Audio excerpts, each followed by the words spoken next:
to this meeting of the Bipartisan Commission on Biodefense. On behalf of my colleagues on the commission, particularly Co-Chair Governor Tom Ridge, I want to welcome you here this morning and want to thank, as we always do, our fiscal supporters, particularly the Open Philanthropy Foundation and the Hudson Institute, where we are, for serving as our host and fiscal sponsor. Without them, we wouldn't be able to have done anything we've done over the last years since 2014 when we began. Today's topic is when borders don't matter, defending the homeland against biological threats. We recently issued a report called the Athena Agenda. We have a partiality for Greek classic references. I don't know how to explain that, but it just shows what a sophisticated staff and an educated staff we have. The Athena Agenda, advancing the Apollo program for biodefense. So we're very grateful for the very positive reaction we've gotten to that. The report builds on a previous report that we had done called the Apollo program.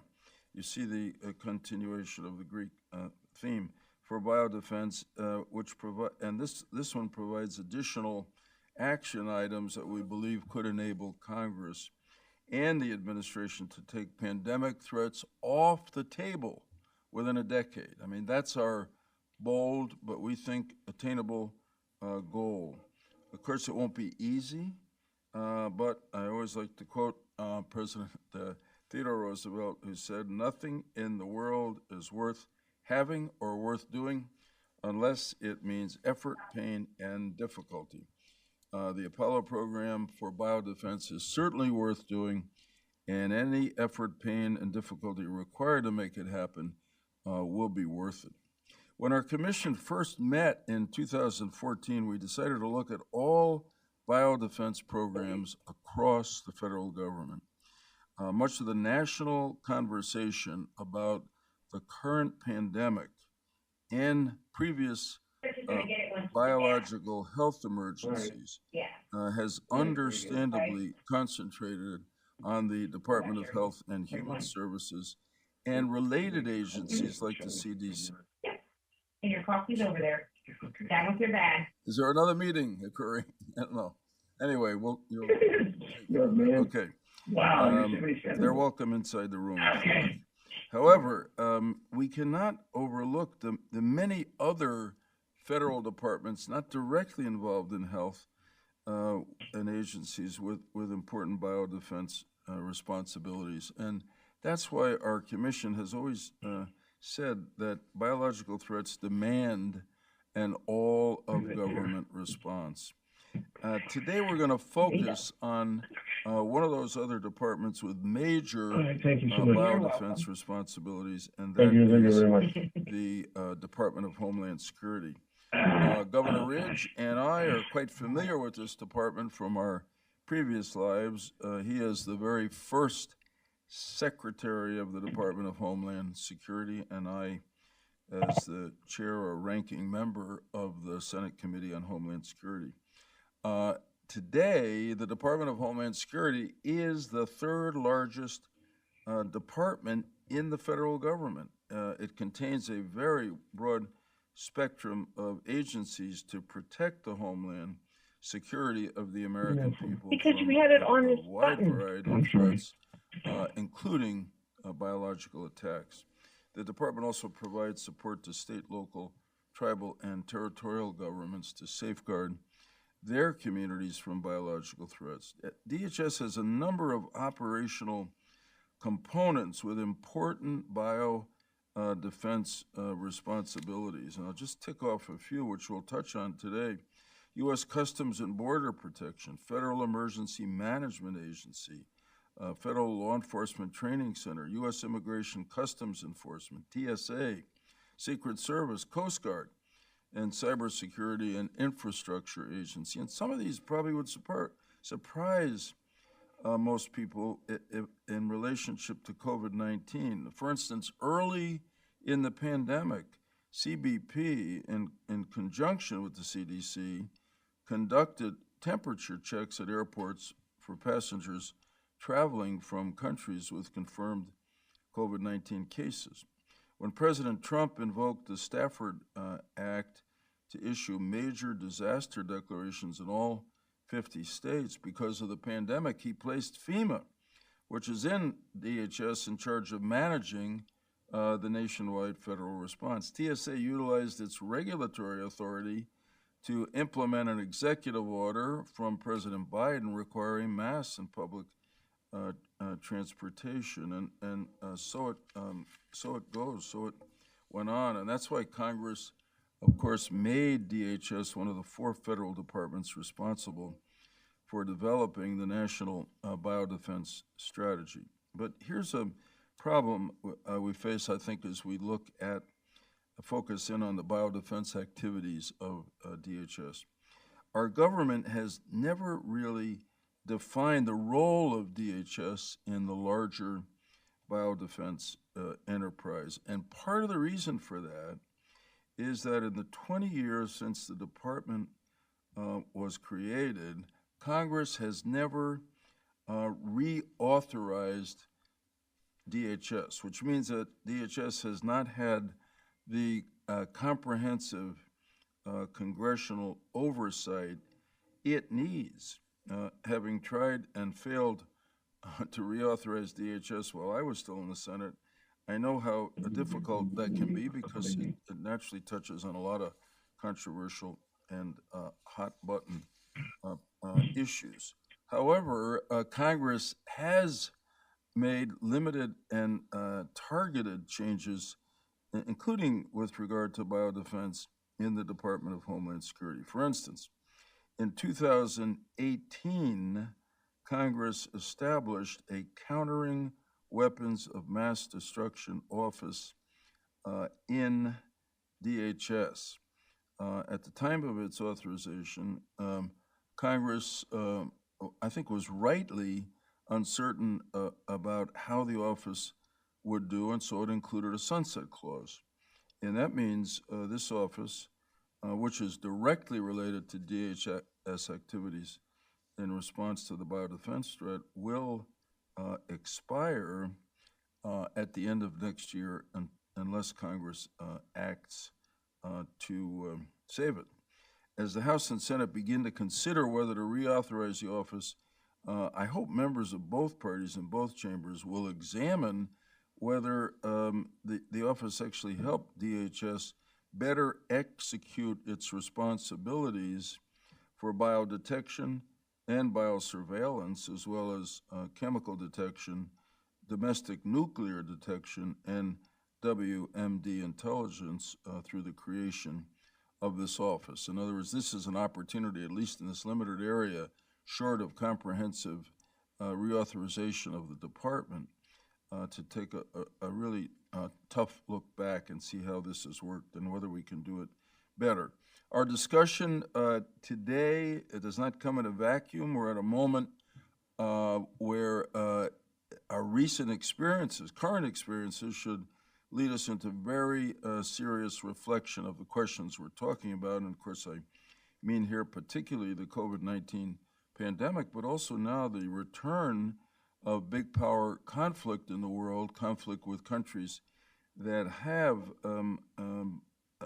offensive biological weapons programs. Today we have a wonderful group of people coming before us, and they give us the opportunity to ask them, because they're in charge, how we can better support them as they defend our homeland day in and day out from a variety of threats, including biological. Governor Ridge, my dear friend and great co-chair, would you like to make an opening statement?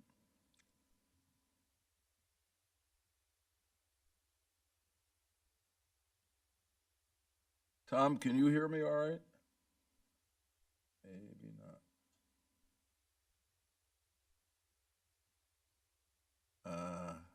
Steve, should we just go ahead? Okay. I would never do this on my own, but one of the other commissioners said to me, you know, we don't all have to make an opening statement. Let's just go to the experts. But I do want to open the floor, really, because we have a wonderful commission. Small in number, I would say, except for me, very high in quality. And does anybody on the commission want to make an opening statement? Okay, so now that I can reveal that it was Ken Weinstein who said that he didn't need to make an opening statement. Okay, now that it worked so well, I wasn't sure. Let's call our first panel. So we're already ahead of schedule. Panel one has to do with contributions of the DHS operational components. We're honored to have Admiral Todd Weimer's Assistant Commandant.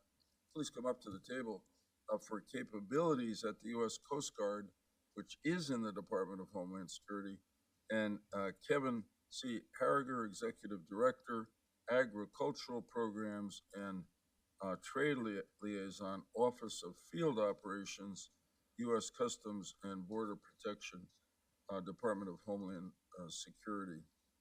It's great to have you both with us. The Coast Guard is really, I'm proud to say, coming from Connecticut, where the Academy is located, really has risen, I think, in public understanding and appreciation over the years, particularly at moments of crisis. So it's great to have you here. The other thing to say, Mr. Harriger, is that I think I can speak for myself. One of the key words that I learned in my service on this commission is zoonotic, which is the extent to which animals have played a role in communication of biological diseases. Quite obvious, and how important the role of your department is.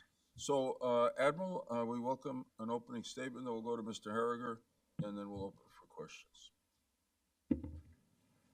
Distinguished members of the Commission, it's really an honor to appear before you today to discuss the Coast Guard capabilities to prevent and respond to biological incidents across the U.S. maritime domain, which includes 95,000 miles of coastline, 366 ports, as well as our forward deployed defense readiness mission elements. I currently serve as the Coast Guard's Assistant Commandant for Capability, where I provide service-wide policy for staffing, training, equipping, and employing Coast Guard forces to meet our 11 statutory missions.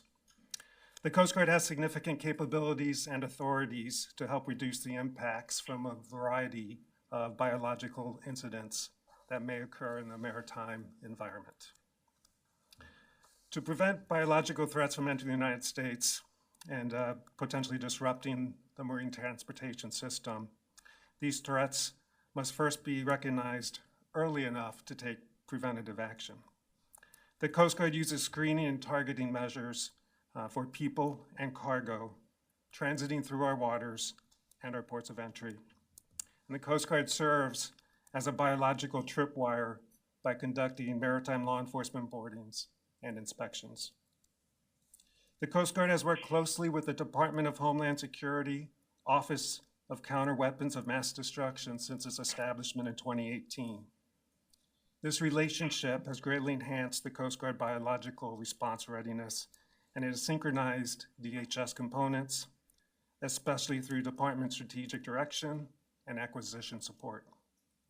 The Office of Counter Weapons of Mass Destruction has supported the Coast Guard with numerous types, state-of-the-art detection equipment, as well as personal protective and decontamination equipment. On multiple occasions, the Coast Guard has responded to biological attacks and disease outbreaks. Following the 2001 anthrax attacks on the Capitol, the Coast Guard National Strike Force served as the incident commander during the initial response phase. During the 2014 to 2015 Ebola outbreak in Africa, the Coast Guard deployed 20 health service technicians to screen arrivals from West Africa at primary airport points of entry. And at the outset of the COVID-19 response, the Coast Guard was involved in a variety of ways. For example, the Coast Guard successfully conducted operations in support of COVID-stricken vessels. These operations included transferring Health and Human Service personnel to vessels, medical evacuation of ill passengers and crew, along with the delivery of medical supplies, equipment, and prescription medication. Coast Guard also supported the President's declared whole-of-government effort for vaccinating the nation, implemented by the Federal Emergency Management Agency by mobilizing 322 civilian active duty and reserve members across 17 states. As the Department of Homeland Security's designated lead federal agency for maritime homeland security, the Coast Guard's tasked with reducing U.S. maritime vulnerabilities, including those biological threats. The Coast Guard's Biological Defense Program provides shore-based forces, our boats, our cutters, our specialized teams, with tools and equipment to conduct and support initial response and recovery operations during intentionally introduced, accidentally released, or naturally occurring biological incidents. These program capabilities enable the Coast Guard to take immediate action to minimize loss of life while performing Coast Guard missions, and allows Coast Guard personnel to operate as first responders within a contaminated or potentially contaminated area when necessary. A few examples of Coast Guard assets and capabilities includes our maritime security response teams and our National Strike Force strike teams. These teams are capable of immediate response actions for a biological incident or a hostile threat within the maritime domain. These special forces include hazmat technician level personnel that have advanced capabilities to detect, identify, and respond to biological threats and hazards. Following the Ebola outbreak in 2014, the Coast Guard developed a portable isolation unit, which is a single-person, lightweight, human portable containment pod with a self-contained air filtration system. This provides a means to isolate an infected individual from Coast Guard first responders when operational or medical concerns dictate and when treatment in place is unfeasible. This specialized capability allows the Coast Guard to safely transport these individuals to receive the medical care that they need. I'm committed to continue to move the Coast Guard forward to ensure the workforce has the capabilities to prevent and respond to biological threats. In closing, I'm grateful for the opportunity to discuss Coast Guard biodefense capabilities with the Commission. Thank you for the opportunity to participate in this panel today, and I look forward to your questions. Thank you, Admiral, for that opening statement. Mr. Harriger? Thank you, Senator. And distinguished guests, thank you very much for the opportunity to be here today to tell you a little bit about our robust agricultural program, that distinct and finite resource embedded in a law enforcement organization as large as Customs and Border Protection. On behalf of our Customs and Border Protection Commissioner, Magnus, I want to provide for you a little bit of a snippet on what it is that we do, our interplay with other government agencies, specifically S&T and our own department. I'll mention also the Coast Guard and the things that we do with them. And then again, as the Admiral said, open it up for questions. I usually don't ever miss an opportunity to speak. I love public speaking. It's one of the things that I've always wanted to do. And unfortunately, when you ask for things and you're granted that opportunity, the opportunities kind of come, and then it becomes, you have to do this. So, but these kinds of things I look forward to doing because I get an opportunity to tell you about what we do. Because it's mystical. It's like a unicorn, in a manner of speaking. That there's actually an agricultural component inside of Homeland Security. Are you kidding me? I hear that all the time, and I'm like, yeah, let me tell you about it. And here I go, down the rabbit hole.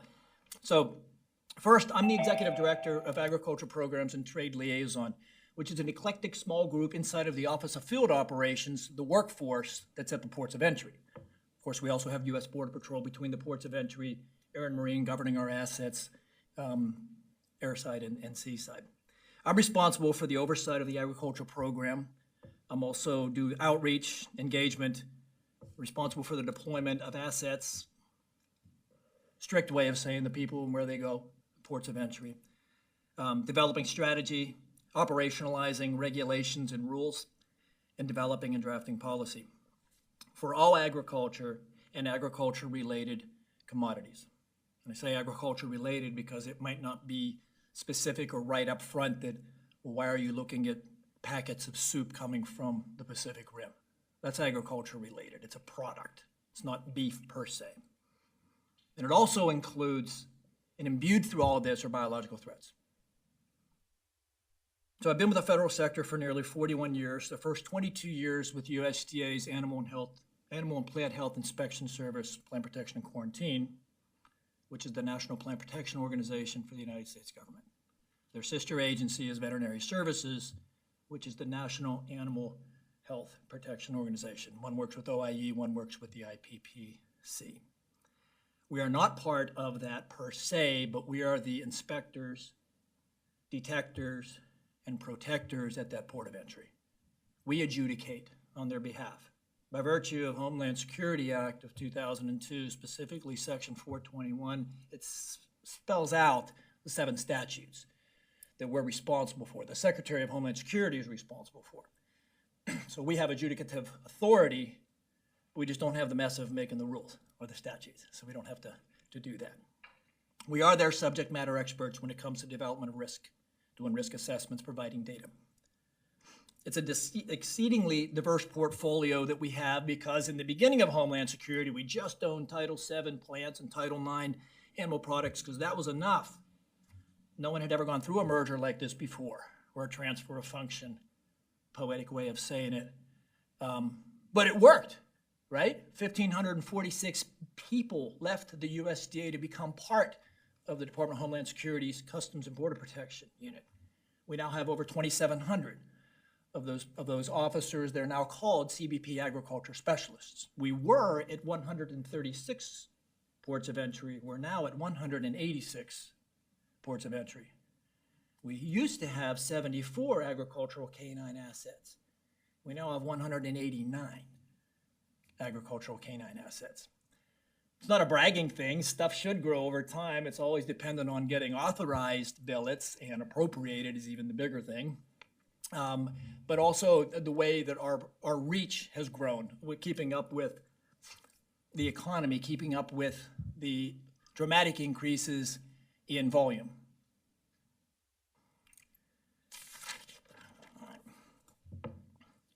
We have a very unique and exceptional relationship, if I don't say so myself, with the USDA's Animal and Plant Health Inspection Service. It's atypical, it's different. We deal with them hourly or daily. There's not a day goes by that I'm not talking with my counterpart over in USDA. Because we're adjudicating regulations and statutes on their behalf to protect national resources, we need their interplay for questions with regard to the interpretation of a law. What if this goes south? Maybe a lawsuit on this, those sorts of things. So I think that's pretty unique because we don't need to have much more binding the two of us together, because over the time, when we became more collective, it became obvious that if we didn't collaborate and cooperate, someone was going to make us. And that's what happened in 2007 when Congress, I believe, got totally frustrated with how the agriculture program was being run, sir, and there were several statutes authorized or suggested, and we got our stuff together and convinced Congress we think that we can write this course and go straight forward. The agriculture specialist has a positive education requirement. They're trained, it's bifurcated, they're trained by USDA APHIS, and then they go down to FLETC and they're trained by CBP down there.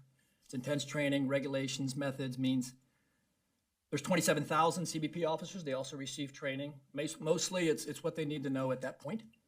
Refer the commodity for adjudication or seize the commodity. Since we're not at a series of ports, 328, delta between that and 186 are usually lower volume ports on the northern border. Those employees have points of contact, subject matter experts and such, to call if they need to adjudicate. Like I mentioned, we have 189 agricultural canine assets. The majority of them are beagles. The Beagle Brigade, if you've ever flown internationally and come in, you may have seen some of our beagles. We have 13 teams down in Atlanta where I just left. I was deployed there for a bit. They're our biggest asset when it comes to detecting agricultural products that are in passenger baggage. If you consider our relationship with APHIS, what our role is in the middle, from point of origin where a commodity is grown to consumption, right here, where we eat it, buy it, whatever. We own the part in between, from pre-arrival analysis, all the documentation, the analysis of the documents, and furthering the conveyance. Selectivity, do I want to look at that or not? If I do look at it, to what percent, to what degree? What am I looking for? What if I find something when I do look? The physical inspection and examination, the adjudication thereafter, all the data that we compile from that, the results, the examination results, inputting all of that, conditional release and entry. It's a lot of fancy stuff to say this is what OFO and CBP own on everything entering the United States from anywhere else in the world. So it's no different than what we do for cold rolled steel. It's the same thing with fresh apples from France or animal products. APHIS owns over here internationally to broker the binational agreements. APHIS in the States own over here if anything does slip through, or to any other future further adjudication on this side. Our job is to keep plant pests, foreign animal diseases from devastating our economy. Senator, you're from Connecticut. You have Asian longhorn beetle up there, scourge of the Northeast. The only way to get rid of this darn thing is to basically chip a tree that's twice as old as I am, 3 times as old as I am. Thing comes out with a hole bigger than your finger. How'd it get in? What packing material got through the gauntlet? What did we do in response to that? Because that thing came in 1994. We're working with APHIS. What we do now is we look at the hotspots and the zones and micro and geospatial analysis and all the stuff that we do to keep bad people and bad things out of the United States. We do the exact same thing with agriculture. I've got a bunch of crackerjack employees. I say I speaking as the commissioner, that do nothing but that, in addition to the other targeting arena that we got. APHIS determines the country status for foreign animal disease. They tell us which countries are infected with which diseases. That's their job. And then from that, we have from them the manuals that says, well, these commodities are subject to this kind of an inspection, or these commodities are outright prohibited. When you get this commodity, make sure we disinfect. Those sorts of things. That's how this symbiotic relationship kind of works. They do the rules, rulemaking, nothing in a vacuum, because we have to operationalize everything they tell us to do. So that works really, really well. Couple examples. You know, a country ends up being positive for African swine fever. It's the new scourge that's out there because it is also a select agent, but the disease itself, it's kind of like COVID for pigs, except there's no vaccine, 99% mortality rate. And that's bad because that impacts not just the pigs that we've got. You got feral hogs, you got wild hogs that could be carriers for it, like we've seen in other foreign countries, and then we have no export.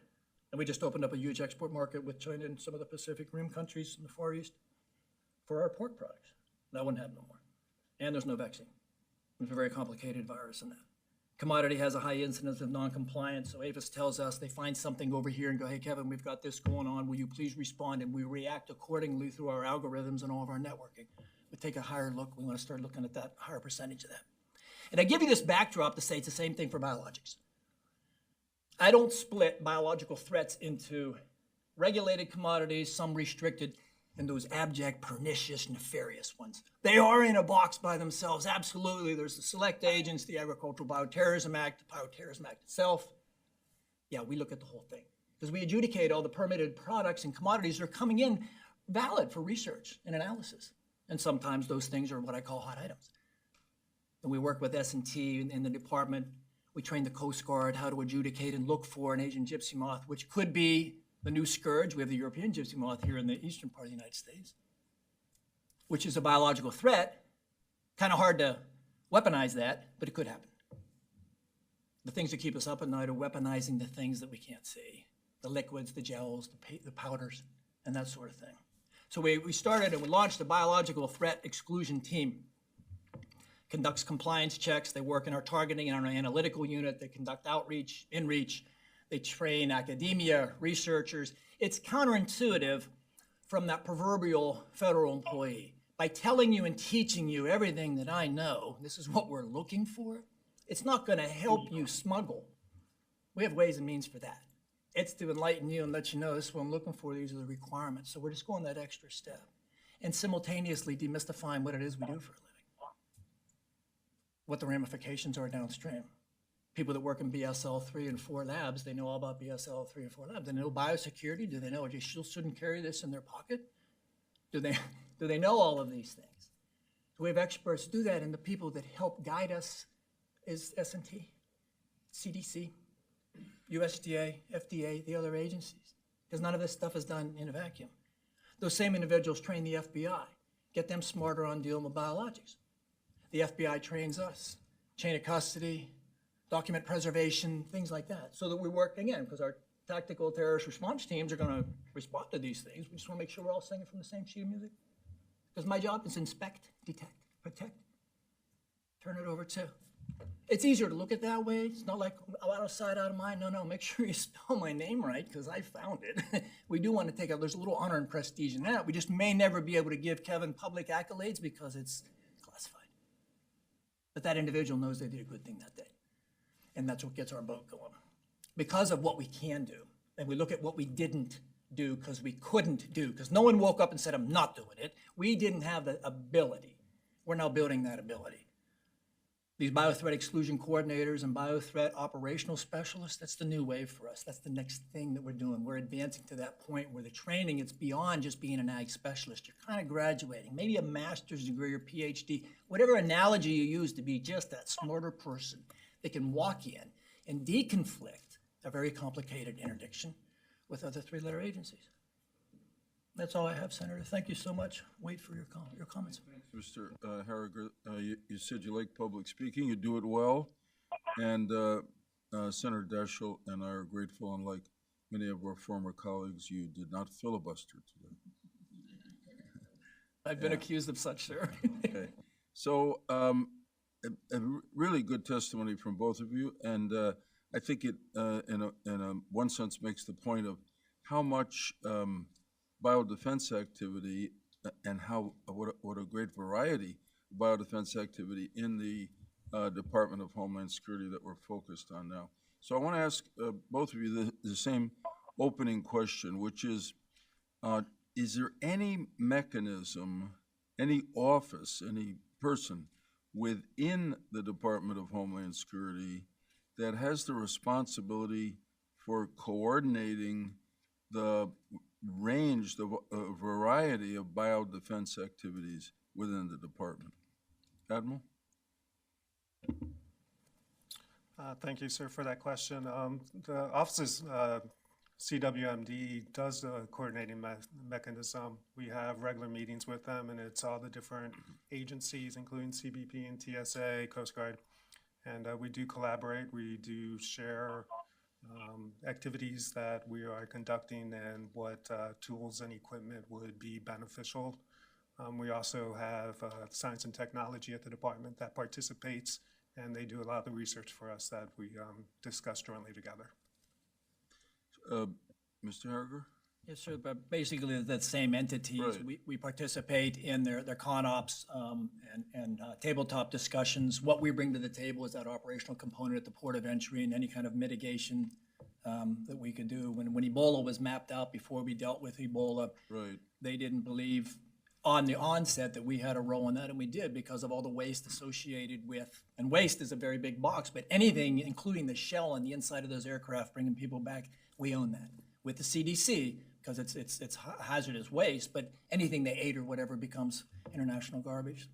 So that office, as I mentioned in my opening statement, will hopefully get some review by Congress this year because it is sunsetted at the end of next year.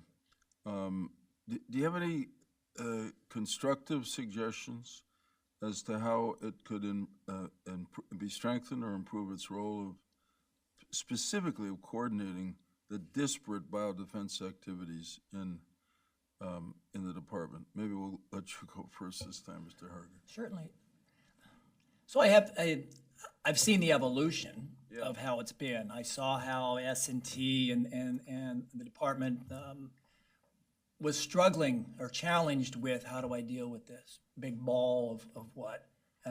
Maybe not keenly aware of what the operators were capable of and what our assets were, while we were still trying to build capacity at the same time. But at this point today, I think with the way we've got the connections, I have staff members here that's pretty much what they do day in and day out is deal with S&T. We're looking for better NII, non-intrusive inspection technology, by pairing up through S&T with TSA, so we're not buying an off-brand of a X-ray machine. We're getting the same ones that they have, the higher resolution that helps us detect not just agricultural products, Right. with the algorithms and stuff on there.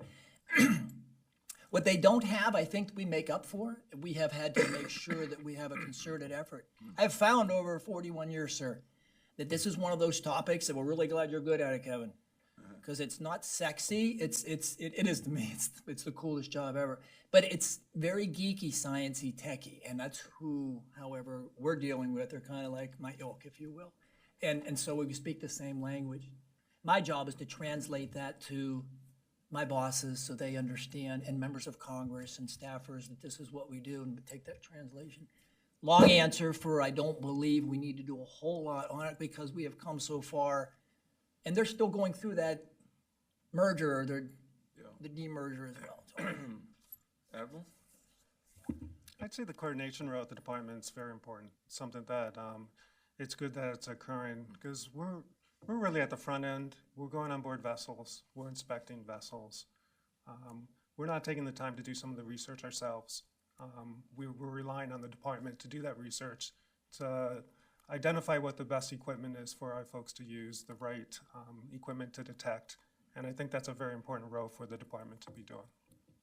Admiral, does the Coast Guard take the bioterrorist threat or the biological weapons threat from nation states to be real today?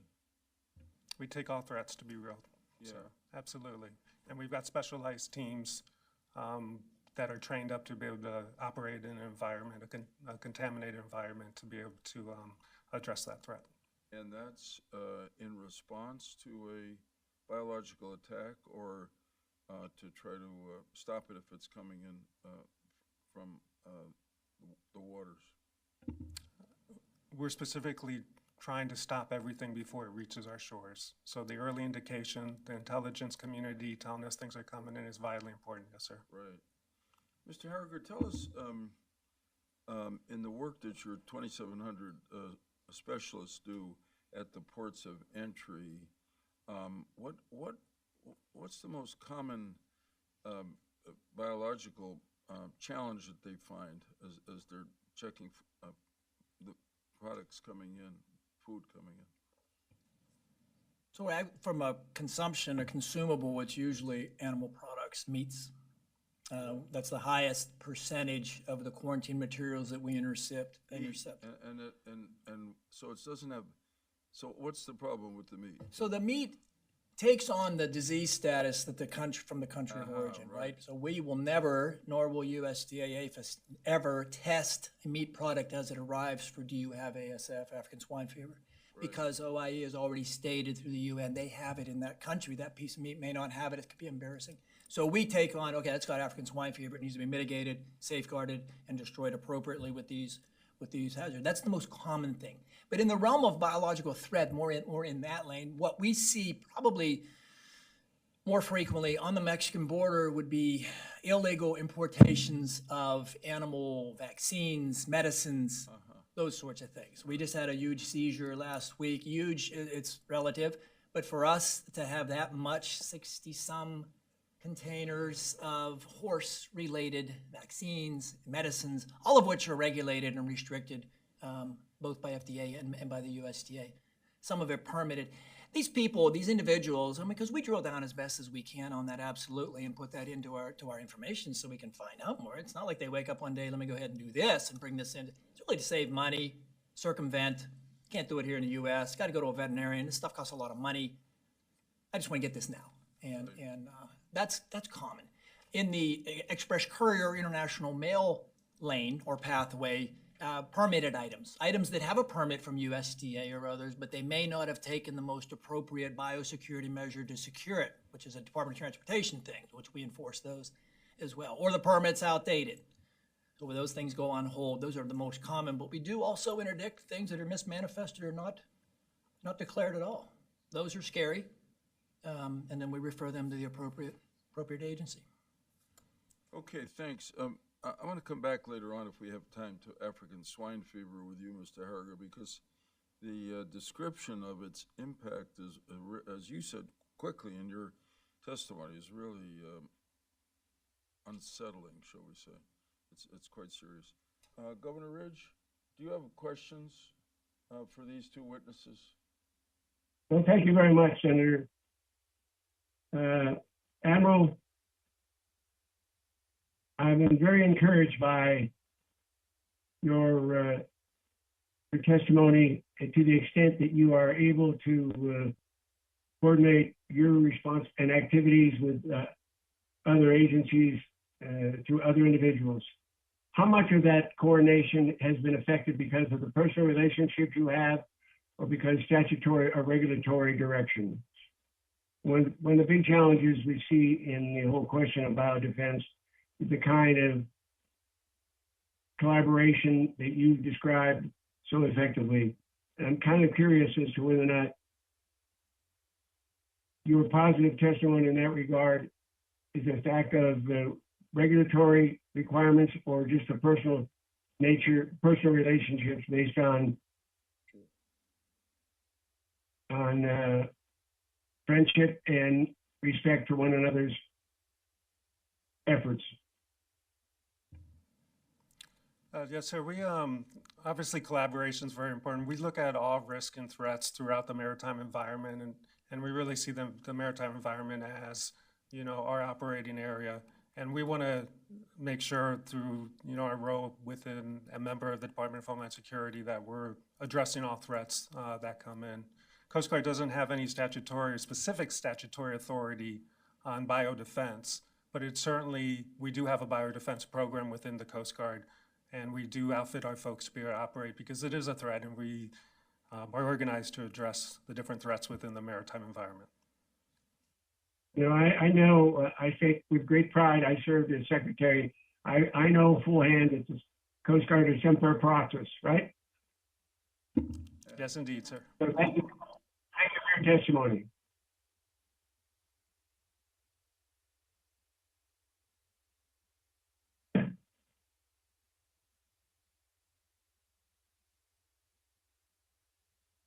Tom, do you have other questions? I do not, Senator. Thanks, Governor. I want to apologize. I have to leave an appointment. It was a superb session we had with Dr. Punjabi. Seems we have an ally in the White House. I'm pretty excited about that. And I'll reconnect with you and Dr. George in the next couple of days. I apologize for leaving prematurely. It's an appointment I got to get to. No, thanks so much for being with us. I agree with you. We had a Thank commission you meeting very with much. Dr. Raj Punjabi from the National Security Council on this subject. Really very impressive. So, Tom, have a good day. Be well, and we'll talk to you by phone soon. Thanks. I look forward to it, Senator. Thank you. Okay, Thanks, my all. friend. God bless. Secretary Shalala has a question. Thank you, sir. Probably. Mr. Harriger, would you explain, and I can't get this clear in my head, what you do versus the inspections of the Department of Agriculture versus the Food and Drug Administration, the Public Health Services sitting there too? Are you all at the border together? No. All right. So, live animal shipments, Yeah. pork from Canada, passes through our gauntlet for Customs and Border Protection, for taxes, internal revenue taxes, duties, Right. all of that. And then we turn it over we transfer the custody to the USDA. Their veterinarians do all the animal health thing. Same with live birds, any gorillas, anything from a circus or whatever, again, passes through our gauntlet from the regulatory process, and we notify and make sure that the other agency, Fish and Wildlife in that case, does. We don't do that. Live plants for propagation, okay? This isn't a personal package of bringing just so many plants, and we're talking containers full of hydrangeas from Canada. That, again, regulatory process through us passes over to the USDA. We adjudicate the permits, make sure it's fit, so we can turn it over to APHIS for that physical inspection. That's their expertise. They do all of the identification of all the pests that we find. We interdict them. We just don't spend the time to find out what it was like we did back before Homeland Security, so that all goes to them. Food Safety Inspection Service, we get a shipment of frozen beef, for instance, from a valid country, first goes through APHIS's gauntlet of regulatory components that we adjudicate, permits, everything else. Then we chain the custody over to FSIS, do the pink juice test, and then that. FDA is involved in consumables. We deal with almost all the consumables from the standpoint of it can be eaten, but we don't do anything with food safety. Salmonella, that kind of stuff. That's all Food and Drug Administration. There are CDC, if we get a select agent that has to pass through in the permitting process, if the three-letter agent, FBI and such, can have hands in CDC and in APHIS at the same time. Permitting requirements we adjudicate. We deconflict. There's a problem, we go to CDC or to APHIS. Either way, it ends up in our lap. In a biosecurity manners, we do take care of all that security from the standpoint, and then turn it over to, if it needs something, to CDC and or APHIS or another. I mean, it's confusing at best. A Venn diagram or something like that would kind of help out a little bit, but that's kind of it. We're there regulating for 47 agencies in the federal government, one of which is APHIS, and that's our lion's share. Because in the absence of an ag specialist, an officer would be able to do a part of that. Does that help? It helps a lot. I'm not sure, do tomatoes coming in from Mexico, by the time they go through that process, whether they're rotten at the end? So it's interesting, and that's it's a good analogy, actually, because during peak, I mean, you can't imagine how many tomato trucks from Mexico, like hundreds. We'd worked up with Mexico, so we have a one-stop shop in Nogales. So Mexico does their thing from a permit portion in the U.S., but that doesn't interfere with our inspection. Tomatoes are notoriously very low risk. Those kinds of commodities that are extremely low risk, extremely high volume, we jet them through the port with a random sampling and a tool with APHIS as per their requirements as part of our risk-based sampling approach. But no, it's quick. The live animals get front of the line privileges. All the cattle coming in from Mexico that come down from Canada over winter in Mexico, they get front of the line privileges through our CTPAT program, our customs trade partnership against terrorism. To what extent are all these agencies focused on biosecurity as a result? I know what their roles are in terms of safety. When there's information in the info stream, then that's transmitted through our assets appropriately with the right people. Okay, thanks very much. Yes, sir. Thanks, Ken. You're preparing for your next assignment. Yeah, that's good. That's good. That's very valuable. Free insights here. Really good. Yeah. Senator Daschle. Well, thank you both for your very eloquent presentations this morning, and it's certainly given us a much greater appreciation of your roles. I guess I'm curious. We've been through, the world, our country has been through 2 horrific years with the COVID experience. 1 million people have died in this country. I guess I'm curious how much COVID has affected your mission, number one. Number 2, what, if any, takeaways from your experiences over these past 2 years and your respective roles would you have? And then third, what specific recommendations would you have in terms of either regulatory or statutory policy to address whatever deficiencies and issues that have come up over these past 2 years that we weren't prepared for? Admiral Ramos, maybe we'll start with you. Thank you, sir. Obviously, COVID has challenged all of us over the last 2 years, and it's really evolved over that time period. There was a lot of unknowns, especially at the beginning. Coast Guard, we continued to conduct all of our required missions. We wanted to make sure we were available to the public to serve as we're legally required to do. We took precautions. The most important resource that we have is our people. So we wanted to make sure we maintained the readiness of our people. So we did that by looking for ways that we could meet our mission, maybe without that personal interaction necessarily. So we took some risk in certain mission areas. But it was all in areas where we were able to, say, defer an inspection, where that vessel would still be able to operate, and we met all of our legal opportunities. Of course, as we got smarter as a nation and also as an agency, we were able to step up our operations back to normal limits, which is where we are today. We're doing all of our missions as we were doing pre-COVID at this time, sir. Just follow up with my other questions. Any takeaways from your experience and any recommendations as to how we might do things more effectively the next time this occurs. I think obviously, I think we've all learned quite a bit over the last year. One is on how to operate. I think we all learned that partnerships are really important. We relied, heavily on other agencies, and frankly, CDC relied on us in certain cases where they were challenged in certain maritime events, and relying on our expertise in the maritime area. And we worked together, and we worked with the local community to work through the different cases that would present itself. And every case is really, it's got to be taken case by case because every case is different. The capability of the vessel where that might have ill folks on board, what is their capability to take care of folks? What's the capability of the local location where they're going? Or the hospitals have room to take them? There's just a lot of variables that we handle things on a case by case basis, and it's really the partnership, bringing kind of unifying command together, part of the national response framework, with the local governments, with us, with CDC, all really determine what the best approach is moving forward. So I think the collaboration, we've always known that, but I think it was even heightened even more as being crucially important to get through these times. Any particular recommendation based on your experiences that you think would enhance our ability to address the next pandemic more effectively? So, I think as a government, you get better by practicing. I think in everything.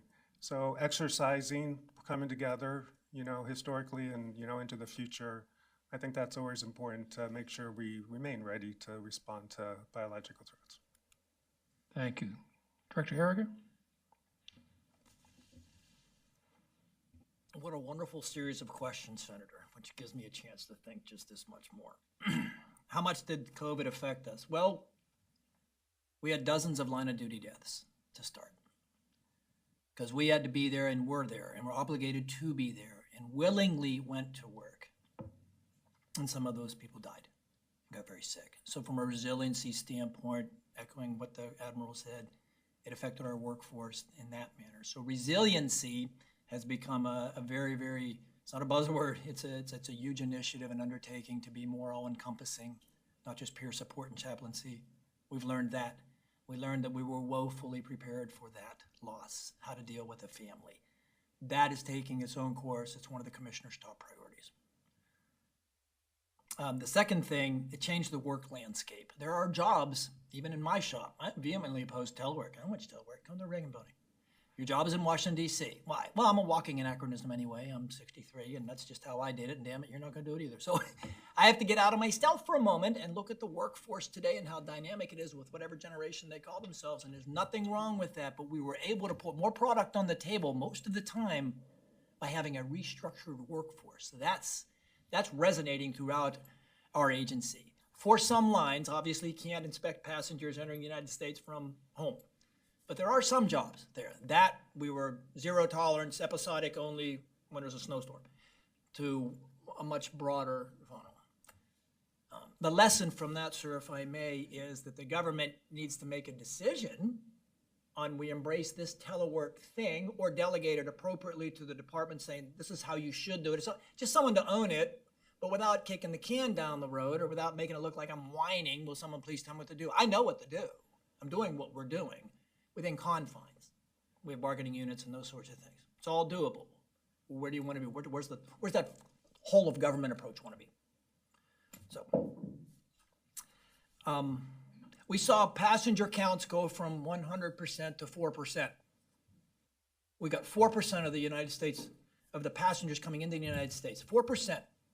So it's 138 million divided by 365, whatever that number is, only 4% of that number would come in on some days. That's unbelievable.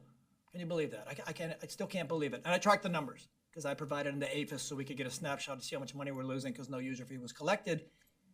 Second takeaway, the wholehearted reliance on user fee when you have and we learned this in 2008. I'm not complaining and I'm not here to provide, so therefore do this. No, 2008 and 2009 were bad years.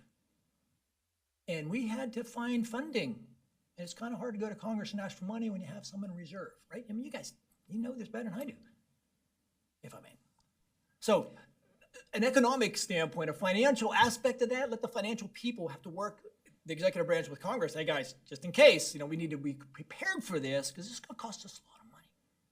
And we don't have the money, right? So that's like the second thing.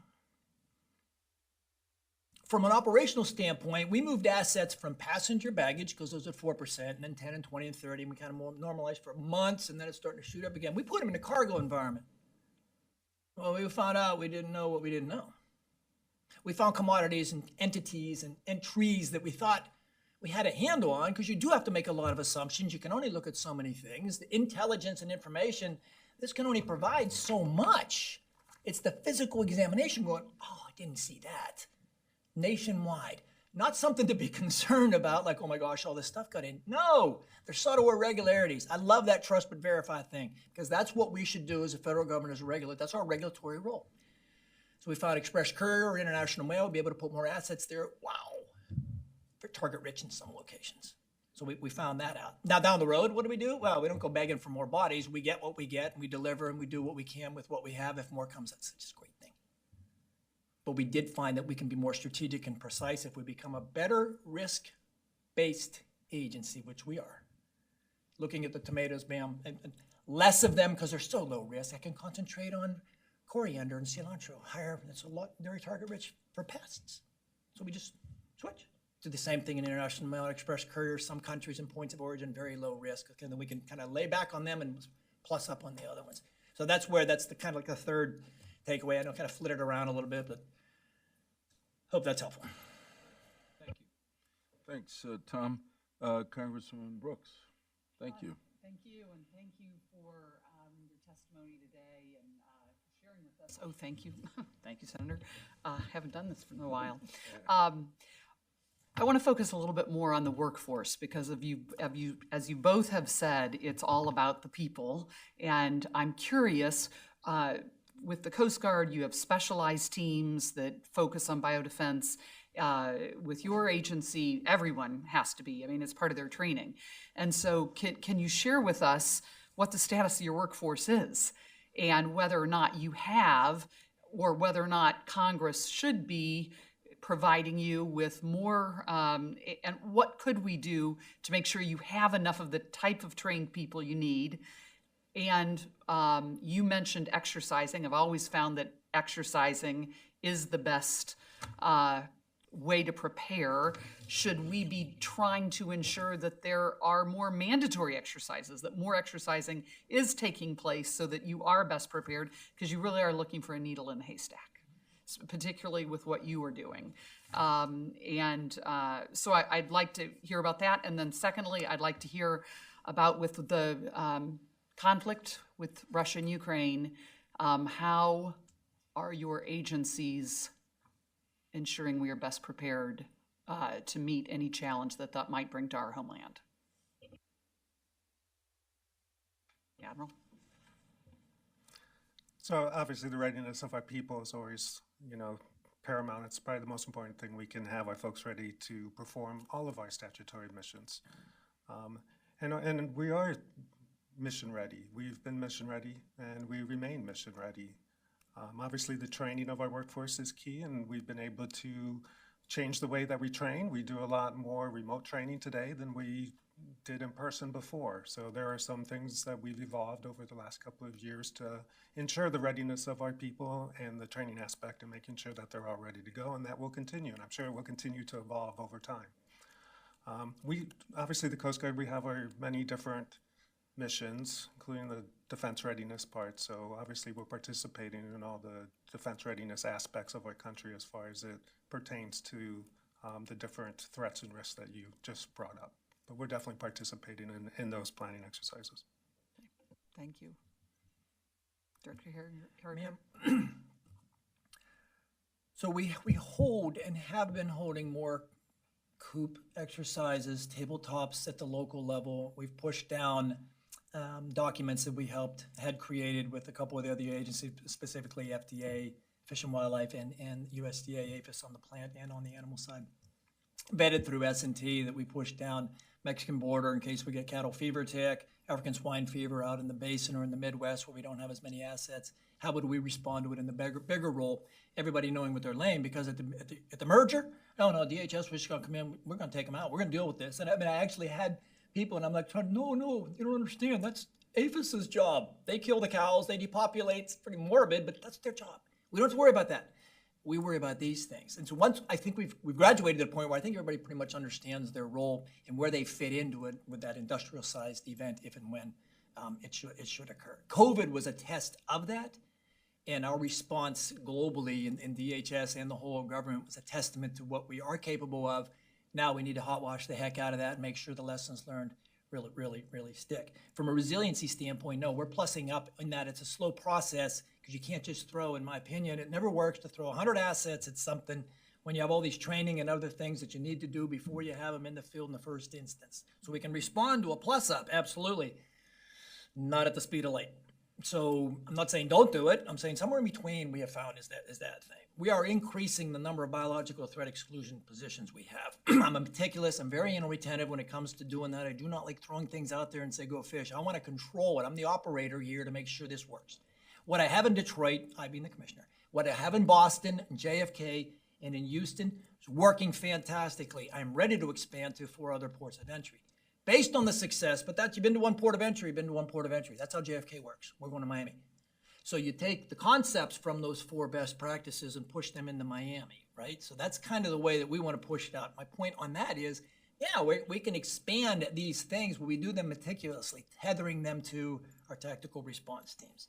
The ConOps in this, I'm telling you, we're getting with state departments of agriculture, entities that we really never worked with, local and county and local and municipal. We've never done that. We're looking at that now within the confines of the port of entry. It's not just the state DPS or that law enforcement. It's hazmat, it's EMT, because our EMTs do a service. They're trained, they're certified. They must hand off to state and local. So there has to be this bridge. That requires having mass shooters, terrible incidents, recreating them so we have responses. The biological threat is just one step beyond that. When you introduce that to downplay and demystify the panic around it that we know how to do, there are ways to deal with this. You need to do it this way, which is a little bit different than a mass shooter. I hope that kind of answered. I mean, we do have mission readiness from the standpoint of what our training is, the way our training evolves, and it has advanced, especially with COVID and African swine fever and those types of foreign animal diseases. More people know about it because of COVID. When I tell you that African swine fever is COVID with no vaccine, you know exactly what I'm talking about. So that's the best, worst example I can use in my universe of a bunch of law enforcement. I call them knuckle draggers. They call me an Aggie. I mean, it's an affectionate term. But to resonate with them, that's what that is. And it won't be a challenge for foot and mouth disease or anything else if it pops its head as bad as African swine fever does. Thank you. Thank you. Congressman Greenwood. Thank you. I sort of want to follow up on the Congressman Brooks' needle in the haystack concept. 20 years ago, I was the chair of the Energy and Commerce Committee, Subcommittee on Oversight Investigation. And in the wake of 9/11, we were looking at very specifically the ability of bad people to bring radioactive weapons or nuclear material into the U.S. And we looked at the immensity of the challenge, and we were trying to get Geiger counters to get shipping containers to pass through some kind of a Geiger counter thing to see if there's radioactivity. I think there are like 50 to 60 million shipping containers come into the U.S. a year. Untold amount of freight that comes into the country in the bellies of airplanes, which is a little bit more manageable, I assume, because there's sort of a funnel to go through and a funnel to go out at both ports. But my question is, how do you kind of triage the process, because you can't inspect 50 million containers, for instance. So how do you prioritize them? How do you triage them? How do you sample them? How does that work? And then a follow-up question would be, to the extent that you say, well, we kind of have some ideas about where the riskiest sources might be. that would seem to tell somebody who wants to do something wrong to go to, to start at a place that's least associated with risk. So for each of you. Yes, sir. It's absolutely a risk-based process, so we can't be everywhere at all times. But we do require vessels that are coming in, container ships and any type of carrier, to report what their manifest is. And they report who their crew is, and they report their last 5 port of calls. And we take all that information in, and we do a risk-based analysis on which vessels we want to go on board and inspect, and we, wear those radiation pagers that, let us know if there's a source that has been detected. And I'm not thinking only of radiation, I'm thinking of all the things we've been talking about. Yes, sir. But that's kind of the approach that we take is there is a vetting process that looks for the highest risks, and those are the ones that we would go on board and either do a vessel boarding or inspection on. So then the second part of my question is, I'm sure it's not a great secret where those greater risks are. So, if I want to send something to the U.S. in a container, I'll go to what you consider to be the least risky source and start there. So how do you manage that? And so we've got partnerships, with the different ports and governments around the world, and they're required to, essentially have secure ports, much like we are. And we actually go out and we do inspections on those ports to make sure that they are meeting the international standards when it comes to security of their ports.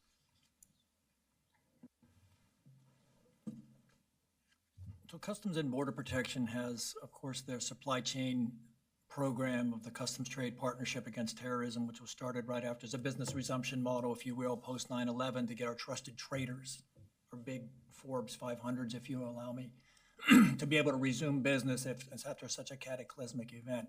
That's evolved into several iterations to where it is today, where it's a model for the rest of the world to use mutual recognition, for another country to approach us and say, how did you do your minimum security criteria for cybersecurity, IPR, and all these other risks that you have, including agriculture?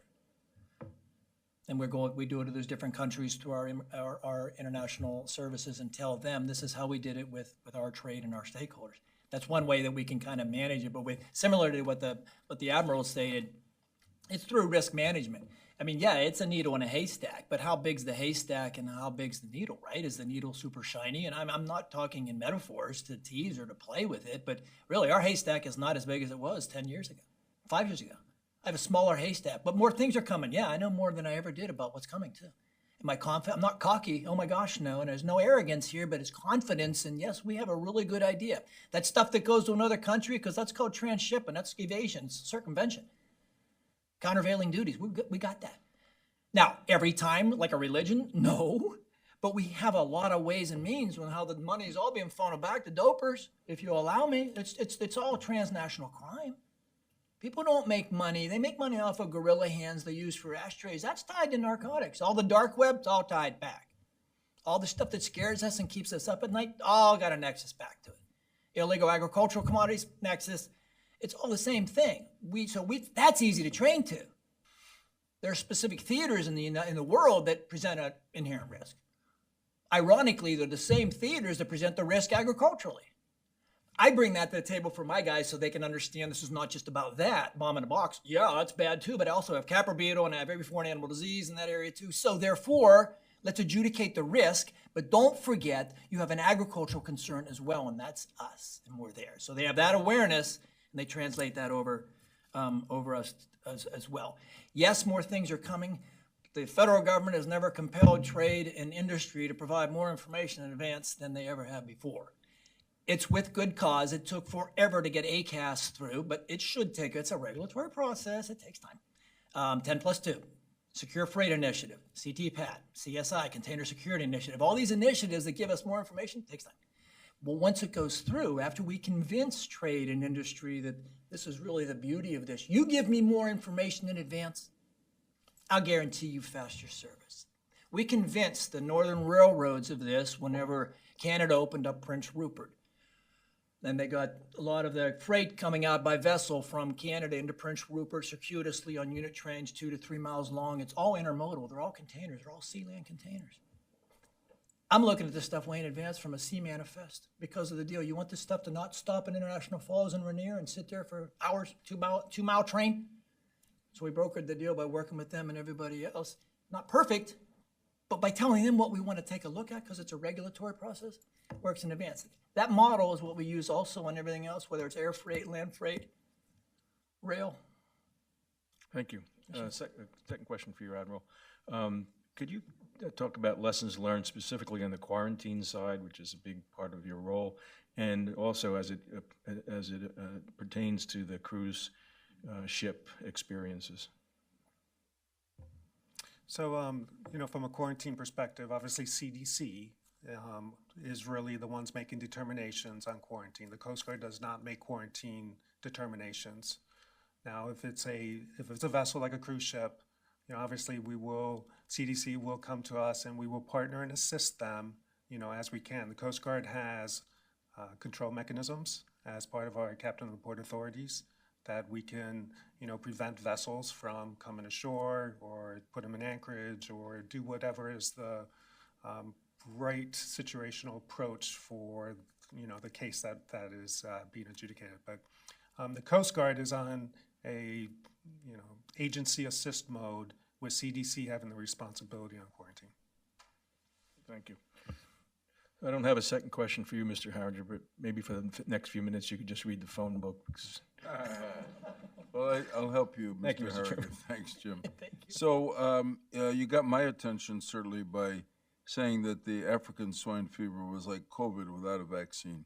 And I must admit, I don't know much in detail about African swine fever. So in a few minutes, maybe it certainly would help me, maybe others.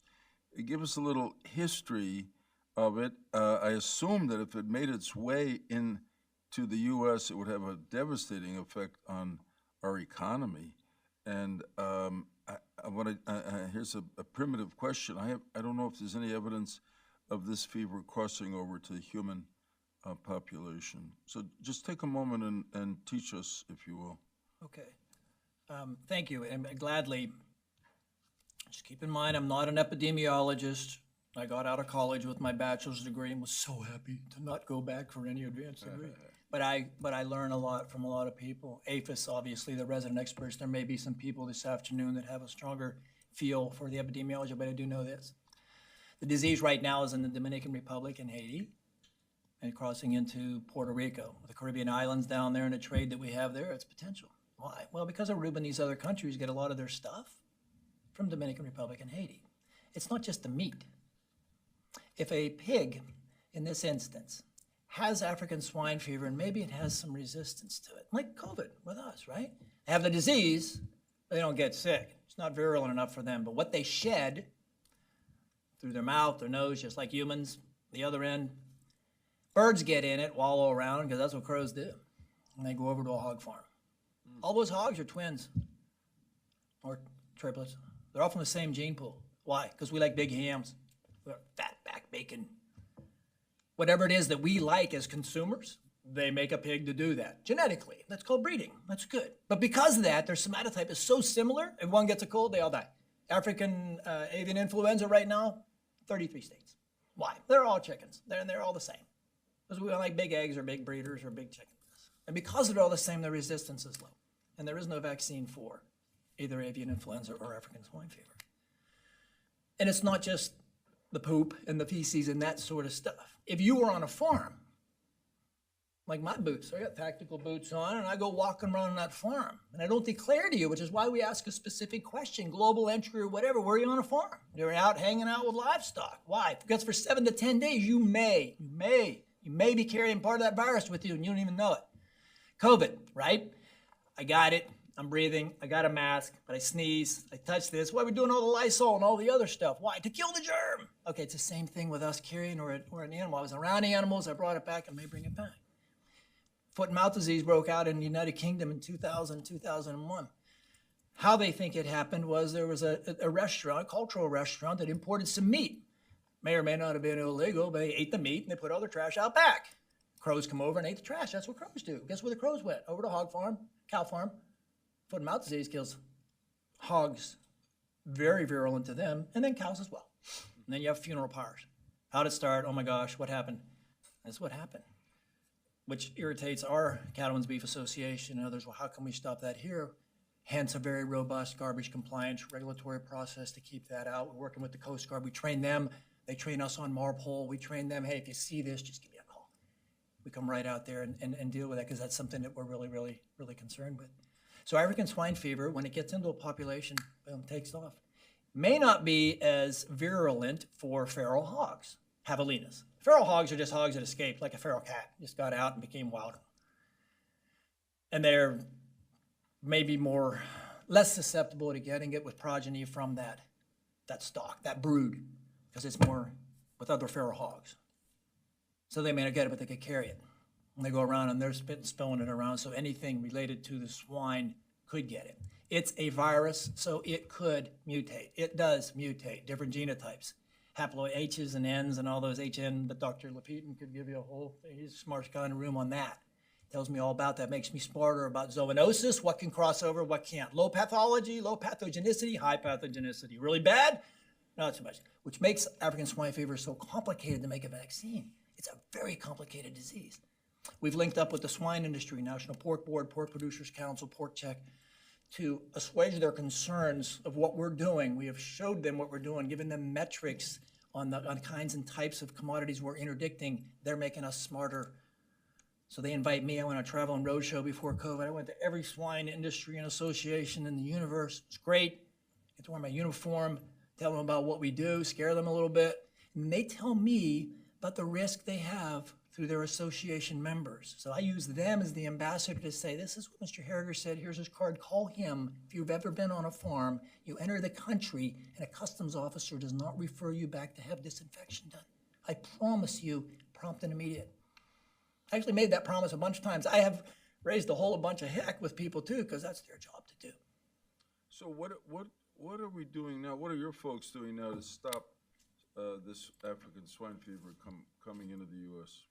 So we have been taking random data for nearly 30 some years that tells us the probable, with a high degree of probability, the risk of associated with either pork, poultry, or beef products coming from a certain country.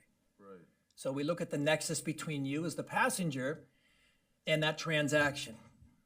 Ticket, airplane, country of origin, city of origin, where you're going, final destination. And then the probability, likelihood that you may or may not have something of agricultural interest, and we just winnow down in on poultry or on pork in this instance. So we have a pretty good idea that in general, on this flight from this country during this time of the year, about 5 people out of 100 are gonna have something. Find the 5. There's your needle in your haystack. 5, 100. How do we get rid of the 95?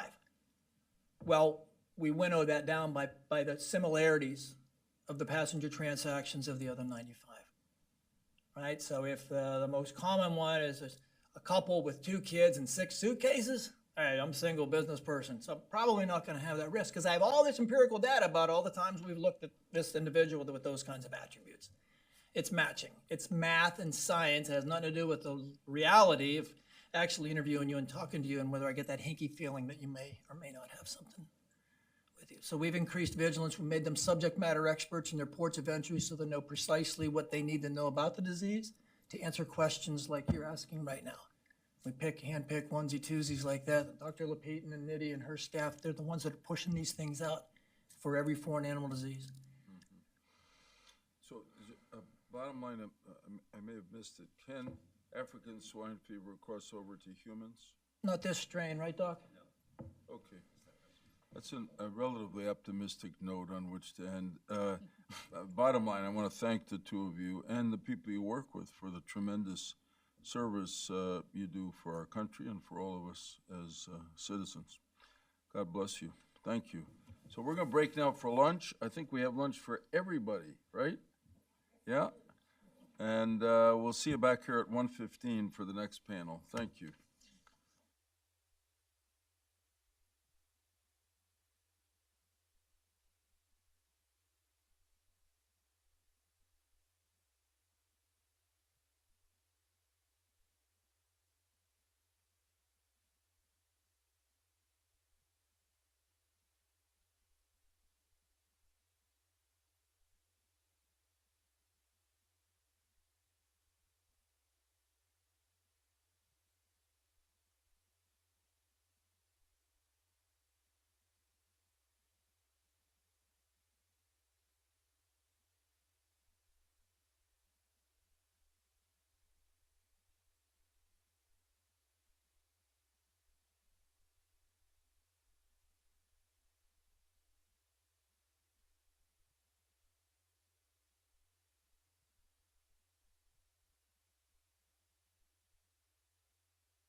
Goodbye.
last one because you were going to be leaving the last Okay, no, welcome. We're reconvening. This is, when you get to be a former, you fight less for visibility and power.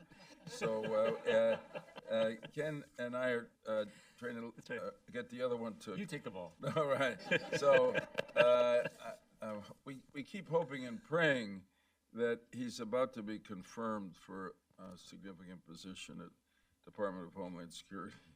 The Senate is, as Senator Daschle and I can tell you, is sometimes an unpredictable place.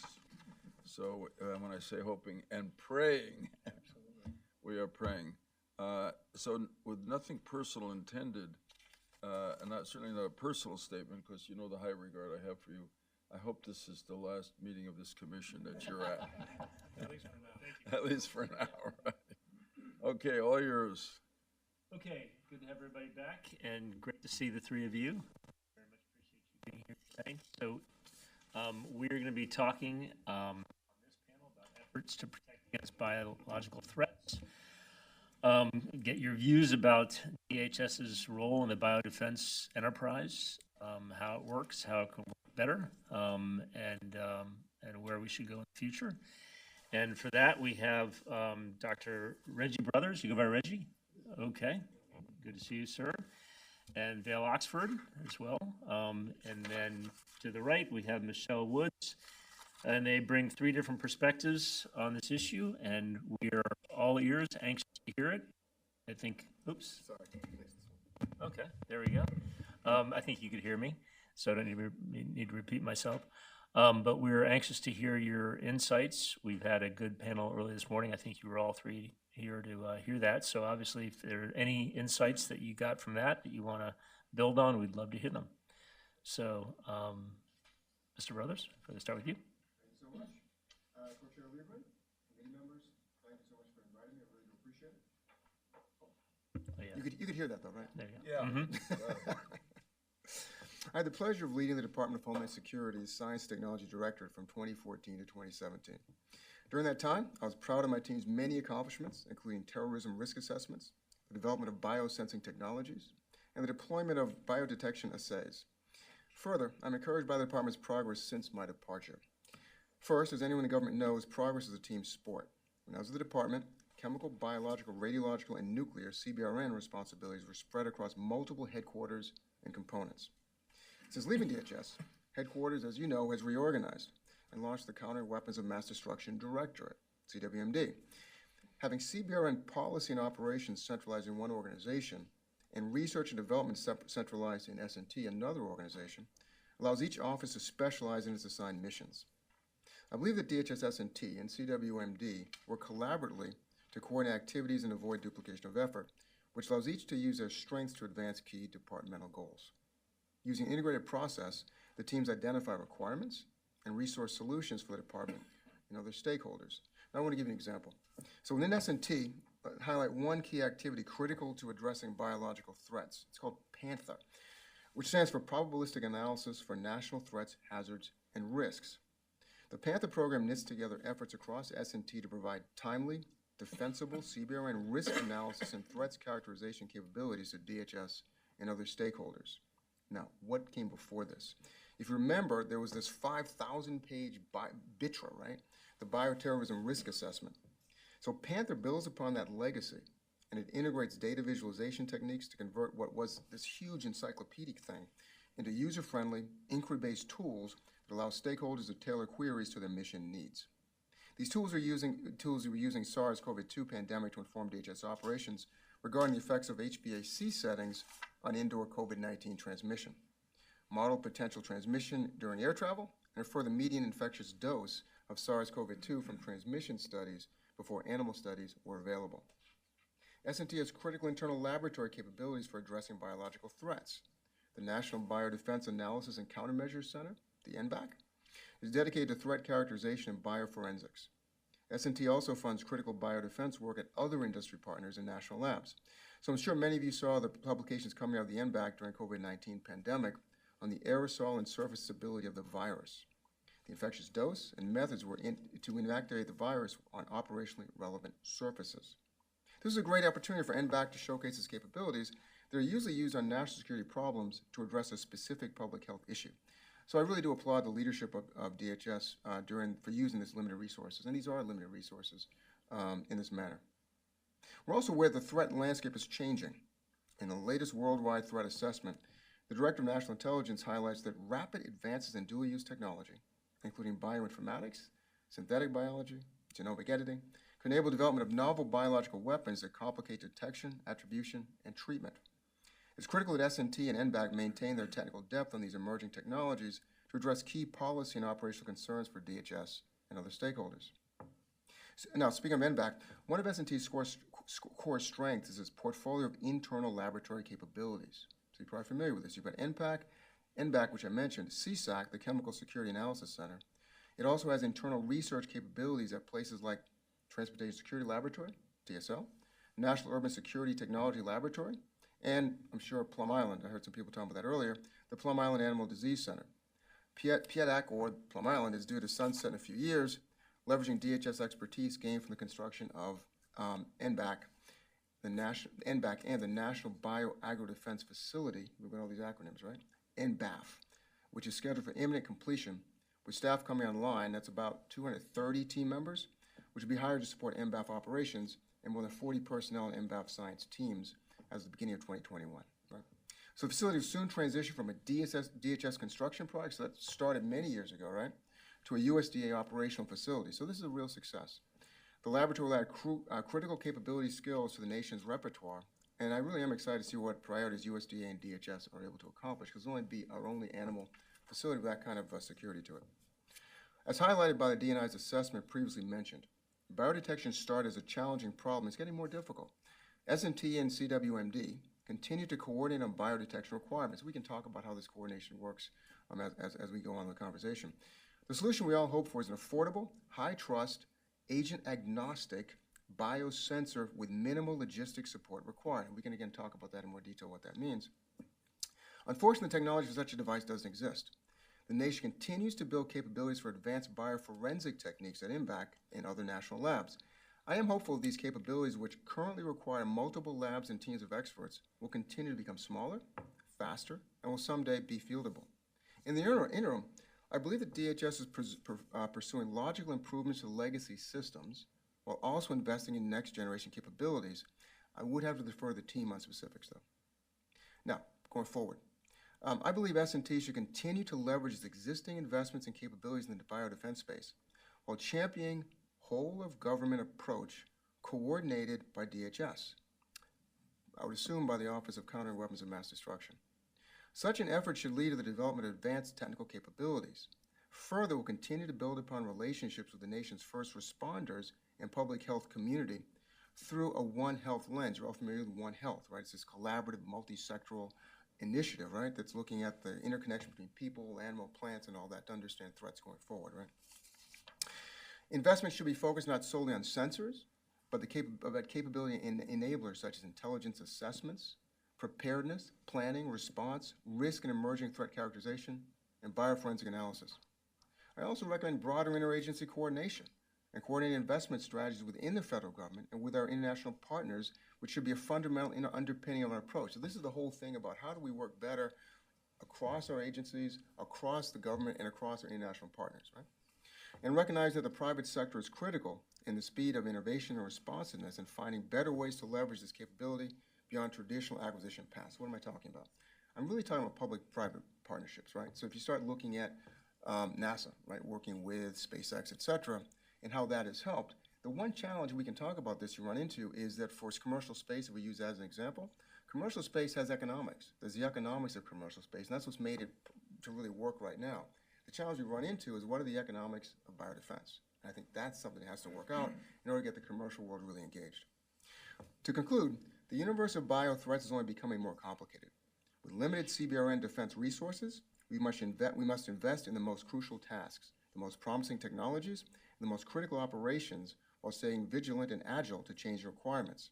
This is an arduous task. Even outside of the government acquisition systems, we all understand the challenges in that. The work of DHS S&T and CWMD is paramount to identifying these risks, developing these technologies, and executing these missions. I hope that eventually the size of the appropriation matches the enormity and imperativeness of these tasks. I thank you for your time and look forward to the conversation. Okay, thank you very much, Dr. Brothers. Mr. Oxford, give us, if you would, a few comments about from your experience. You're now, I see, at the Strategic Advisor and Director for Global Security Strategy at Savannah River National Laboratory, but you previously were at DTRA, and love to hear some of the lessons and insights that you have that could apply to DHS's operations. Thank you, Senator Lieberman and members of the Commission. Thanks for the opportunity to address some of the challenges DHS faces in confronting the biological threat. By way of background, after 9/11, I was asked by Condoleezza Rice to join the National Security Council based on the work I had done within the Department of Defense on countering weapons of mass destruction. During my time at the NSC, she also asked me to work with Governor Ridge's office as the department was being stood up. In that time as well, I was the National Security Council co-author of HSPD 10 with Bob Cadlick, probably the most prescriptive presidential directive we had established with roughly 57 tasks across the interagency. I'll have more to say about that in a minute. When I left the White House, I actually did go to DHS, and my first job there was the first senior policy advisor to science and technology at the Department of Homeland Security. November 2004, roughly a year after I joined DHS, Deputy Secretary Jim Lloyd called me and asked me if I would help stand up an interagency organization on combating nuclear terrorism, which ultimately was agreed to by the White House with a presidential directive in April of 2005 to standing up the Domestic Nuclear Detection Office. The way we stood that office up and the way S&T and CWMD were stood up, I think, are diametrically opposed. We ought to think about the founding cultures that come with each of those organizations as we think about the Sunset Clause and what should be done in the interim. So after that, I left government for a while, but as Mr. Weinstein said, in 2017, Jim Mattis asked me to take over the Defense Threat Reduction Agency, which essentially is the DoD counter-WMD office, roughly a 5,000-person organization, $2.3 billion portfolio, and a worldwide footprint where over 600 people forward deployed, to include 230 in Afghanistan and Iraq. So we have a pretty good model for how we've done business within the Department of Defense for a lot longer than DHS and S&T has existed. So a little other background. On 2 October 2020, I testified in front of a joint committee of House Armed Services Committee as well as House Foreign Affairs Committee. Some of the comments that I made to introduce this topic, again, we were still struggling with COVID and what to do about it.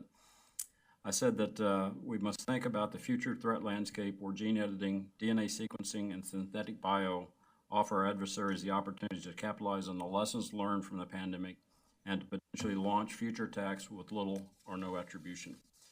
We have to accept the fact that others will learn from our response and that the very nature of the biological threat landscape has changed forever. Moreover, the pandemic has demonstrated to the global community that health security is a critical part of national security and that nations need an effective biological surveillance system to detect, diagnose, and report outbreaks of dangerous pathogens. The United States relies upon the surveillance systems of other nations to provide early warning of an outbreak before it reaches the homeland. I'd also like to point out that Secretary Mattis, getting back to comments earlier by Senator Lieberman, the great power competition that we're now facing in his 2018 National Defense Strategy, where he said, "We are facing increased global disorder characterized by the decline in the long-standing rules-based international order, creating a security environment more complex and volatile than any we have experienced in recent memory." Further, he said the security environment is also characterized by rapid technology advancements. The drive to develop new technologies is relentless, expanding to more actors with lower barriers of entry and moving at accelerating pace. Biotechnology is one of the specific technologies that Secretary Mattis put in the National Defense Strategy. Having spent a considerable part of my career confronting the nuclear threat, I really believe that we have taken steps to raise the bar for entry to any aspiring nuclear weapon state, and it would be very difficult for them to join the nuclear club short of direct acquisition of a nuclear weapon. However, without discussing it in this room, we have to worry about certain breakout possibilities. However, it's my view that expansion of the biological threat is a certainty, and that we must aggressively accelerate our biological security efforts and for biological attacks can come with little warning and attribution. Before providing some recommendations for actions that DHS should undertake, I'd like to cite some efforts that we've undertaken in the last decade or so at the Defense Threat Reduction Agency that I think serve as a model for the department moving forward. Through the DTRA's Cooperative Threat Reduction Program, and more specifically the Biological Threat Reduction Program, partner nations receive equipment and training to enable detection and reporting of diseases caused by dangerous pathogens, whether deliberately released or naturally occurring. This includes some of the laboratories that were built overseas that you've heard about recently. The Russians claim to be offensive bio programs that we built in Ukraine, Kazakhstan, and Jordan. The program works with over 30 nations and organizations such as the African Union and NATO to reduce biological threats by enhancing their biosecurity, biosafety, and biosurveillance capabilities. Some of the features of this program include a multi-year engagement with those host nations, usually 3 to 5 years in length on average, a longer-term exercise to maintain proficiency within those countries that they're exercising the capabilities that were built in conjunction with the work at DTRA. And DTRA actually had a forward footprint to better understand partner nations' capabilities and needs, and also accelerated response to crisis such as responding to the pandemic. I'm happy to share some of the success stories we had during the pandemic with those 30 nations or so during the Q&A. Additionally, DTRA has developed some advanced capabilities to respond to biothreats. We developed and licensed the first Ebola vaccine. We developed the transportation isolation system to safely transport patients with positive exposures to hospitals where they could receive advanced medical treatment. The system was used to transport over 120 patients during COVID, mostly from Afghanistan and Iraq, to Landstuhl, Germany for advanced treatment. DTRA also responded to over 250 requests for support from DoD, interagency partners, and international organizations such as NATO for modeling of COVID spread and impacts on the defense industrial base. A couple of recommendations very quickly on DHS for consideration. DHS should develop a US-based biosurveillance initiative modeled after that at DTRA that would include to work with interagency and state and local authorities to enhance overall awareness by building a domestic system and sharing best practices. For deploying staff and create a U.S. regional framework for biosurveillance and information sharing, the FEMA offices serve as a model for such an approach. Incorporate DHS's CISA, National Infrastructure and Simulation Center modeling capabilities in order to supplement DTRA modeling capabilities. Explore BioWatch evolution to include non-traditional agents to enhance situational awareness of evolving viruses and information sharing. Second recommendation is for DHS to initiate a multi-year, multi-university biosecurity research and analysis program to engage the deep technical talents of this country in our academic institutions, many of which were involved directly through support from NIH as well as working for their environmental or emergency management agencies within their states during COVID. The focus should be on biosecurity with a goal of achieving early warning and detection of emerging biothreats, developing a framework for biothreat prediction through reverse engineering of the interaction of viruses with humans and identifying the possibility and impact of virus variants, and to integrate insights back into the biosurveillance program. Third recommendation is to conduct a net assessment of the tasks that were in HSPD 10 to find out how much progress we've made since it was issued. Again, the most prescriptive presidential directive I've seen, but it has specific tasks for the interagency. So I want to thank the Commission for the work in this area. I think it's vital to our future, and I look forward to your questions. Okay, thank you so much, Mr. Oxford. Very enlightening. Ms. Woods, Michelle Woods, good to see you. Good to have you here. You are Associate Director of Homeland Security Research Division at the RAND Corporation, and previously up on the Hill, Director for Homeland Security at the Senate Committee on Homeland Security and Government Affairs. And we'd be very happy to hear your comments now. Thank you. It is an honor to be here today. Thank you very much for inviting me. First and foremost, I want to commend the public servants at DHS for their efforts to secure us against the biological threats. I am a former Senate staffer that established the Department of Homeland Security's Office of Countering Weapons of Mass Destruction. Today, I'm going to talk about what led Congress to authorize the office, what negotiations we had with DHS, and our efforts to strengthen its oversight. Once I've explained how the office was established, I'll then make a few recommendations for congressional action based on all the challenges that DHS has had with its mission. The views I'm offering today are from my perspective as a former Senate staffer and are not associated with my organizational affiliation with RAND. As you may know, Congress received a letter notifying us that an organizational change would establish the CWMD office. The office was intended to consolidate the department's chemical, biological, radiological, and nuclear efforts into a single office that would integrate intelligence, operations, and international actions in order to improve policy coordination, transparency, and planning. Leadership for the new office specifically wanted to extend their radiological and nuclear R&D authorities to Chem and Bio. As the administration became aware of complications funding the reorganization, they urged Congress to authorize the office and strengthen its authorities. Congress developed a bill. We received many reports from current and former employees that the DHS office was eliminating essential mission functions, such as performing training and exercises with state and local partners, and investing and relying less on science-based R&D for decision-making. DHS needed a suite of cost-effective tech solutions that decreased biodetection threat timing, resolved issues with false positives, and built a capability to analyze relevant biodetection data. However, at the time, they were not coordinating with DHS S&T and the private sector to leverage research and test new tech that could operate effectively with their legacy programs or replace underperforming systems altogether. This, coupled with long-standing deficiencies identified across each of the office's CBRN programs, including the BioWatch and Biodetection for the 21st Century Acquisition Program, led to Congress's reluctance to enact legislation that would do more than to significantly alter the department's authorities. As a result, our legislation largely extended DHS's radiological and nuclear detection authorities to apply to chemical and biodefense activities, and it authorized the appropriators to fund to the new structure.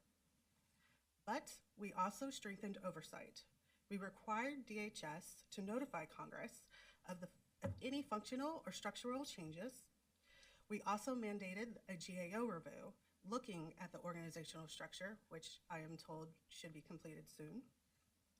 And we required congressional reauthorization within 5 years of enactment. The Termination Clause was meant to give Congress time to conduct additional oversight to determine whether the new office enhanced DHS's ability to execute its mission.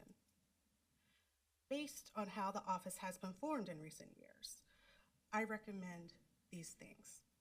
First, Congress should conduct a comprehensive review of DHS's existing CBRN activities and authorities to determine whether new authorities are needed or whether existing authorities could be better executed by other DHS components or within other departments. Second, Congress should consider allowing the CWMD office to expire following a determination of whether the office has achieved the goals of increased integration of the department's CBRN activities, improved policymaking, coordination, and most importantly, program effectiveness. I assess, based on my understanding of the progress that they have made to date, that the office should be allowed to expire. My third recommendation applies whether or not Congress reauthorizes the office or not. Congress should require DHS to develop a biodefense strategy and implementation plan that is aligned with and funded to support the 2018 National Biodefense Strategy. This effort should establish clear objectives and define DHS's role in the broader biodefense enterprise. Once completed, these actions should result in strengthened leadership and direction for department-wide efforts and facilitate future congressional oversight. In closing, allowing the authorization to expire is a complex decision. I understand the realities of doing so and understand that Congress is unlikely to do so. But Congress should consider whether reauthorizing places an undue burden on taxpayers because of the many failed programs and systems that we continue to fund at very high levels, whether it enhances the department's ability to effectively contribute to efforts of the broader biodefense enterprise to take preemptive action to protect the homeland, and considers any impact of the decision on employee morale. Finally, any reauthorization should clearly and appropriately define the office's mission and fund its programs in a way that allows it to achieve its mission. Thank you again. Thank you for that. Excellent presentation, good plain speaking, good sort of directed comments. Obvious that I you. had a different version that was, I'm a former GAOer. I was told it was very GAO. So. Well, that wasn't very So I rewrote GAO. it. That was very direct and helpful, and obviously from somebody who knows a lot about that part of the government. So thank you for that. So I'm going to start off with a few questions. First, Dr. Brothers, just from your position at S&T, what was your, and of course that was during the period that you were there and things have changed, but in terms of the integration of S&T with the other components in DHS, how well did that integration work? Were there areas where you could see some improvement or would like to see some improvement? And how much did you find that S&T was, your expertise was tapped into by the operational components where it would be helpful? Yeah, I appreciate the question. So I think when I first got there, when I first got there, there was one level of integration, as you put it. When I left, there's another, and I think there's a third now, from what I understand. It's looking from the outside. When I first got there, there was not the required level of integration at all. And what do I mean by that? If you look at science technology and how it can propagate through an organization, there are a number of different models. One model is where you have a central research environment, and then each one of your, if it's in business, each one of your business units has a research arm, which is more market-facing. And then, or you can have a fully distributed research environment, or you can have a fully centralized environment. I tend to prefer a central environment where you're doing more fundamental research, and then more market-facing research in your business units, or in this case, it would be components, for example, right? Because they have the subject matter expertise, the operational subject matter expertise, right? And you bring that operational expertise into the central lab where they have the purview, they have the aperture to see the kind of technology that are available from universities and from industry as well. I've seen that model work very well. So that was a model I was interested in bringing to the department. The problem was communication between the components and S&T was not good. Why was it not good? Well, for one thing, there was no definition of what R&D was, right? So the Department of Defense has 6.1, 6.2, there's the nomenclature which defines money, right? So the 6.1 is basic, 6.2, 6.3, 6.4 gets all the way up to actually more mature technologies, and that's how the money is binned. DHS didn't have that. So working with Secretary Johnson, we did take the DoD definitions, we defined what that was, and then try to establish better working relationships with the components. With some success. And one way we did this is we brought back a program called the Integrated Product Teams. The Integrated Product Teams were under a previous undersecretary named Admiral J. Cohen. And what that means is you bring everyone together, meaning the components together, and you define what are the major problems. Because what you find out when you do that is that some problems are common. Now these could be in terms of surveillance requirements. It could be in terms of detection, what have you. But there may be a nugget of technology, a nugget of science that you need, that if you solve that, it solves a lot of problems.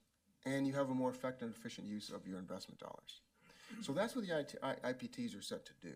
And we started that when I was there. And functionally what that means is you bring together, each component defines a senior leader who's leading their IPT, plus staff. They work with the equivalent staff on the S&T side to define what these gaps are, these capability gaps are, and then what should be done about them. And the IPTs also monitor the progress of these research programs. So there's a framework in place. Now, was there friction? Yeah, right, because, at one point, each of the components had dollars for research, S&T had dollars for research. Who's going to tell me to use my dollars a certain way? So there was friction at some point. That has, now the way I understand things are now, is that S&T receives more requirements from the components they did when I was there. Hence, the components' sense of communication is even better. So that's my understanding. It's even better now. They're still using the IPTs as a way of defining what research should be done and what gaps do exist, and the communication is getting better. Interesting, you use the word requirements, and that was going to be my next question, is whether there was sort of like a requirements kind of process, almost like from the Intel world, where those come in from the customers, in this case the components, saying, here's the area that I'd like some help on, and then you respond there too. And that is formalized. Okay. And the formal process goes all the way up to the deputy secretary, at least when I was there it did. And then it's arbitrated in a group that's arbitrated at that level. Right, okay, all right, thank you. Mr. Oxford, if I could just ask you a quick question. You talked about the great power threat, and actually you and I had a little sidebar earlier, and maybe just ask a general question.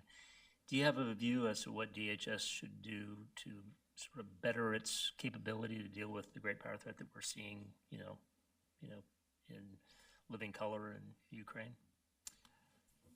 Thanks for that. And I think this is a situation of, first of all, the U.S. government in general has not acknowledged that threat. I think we're seeing more of it because of the Ukrainian situation.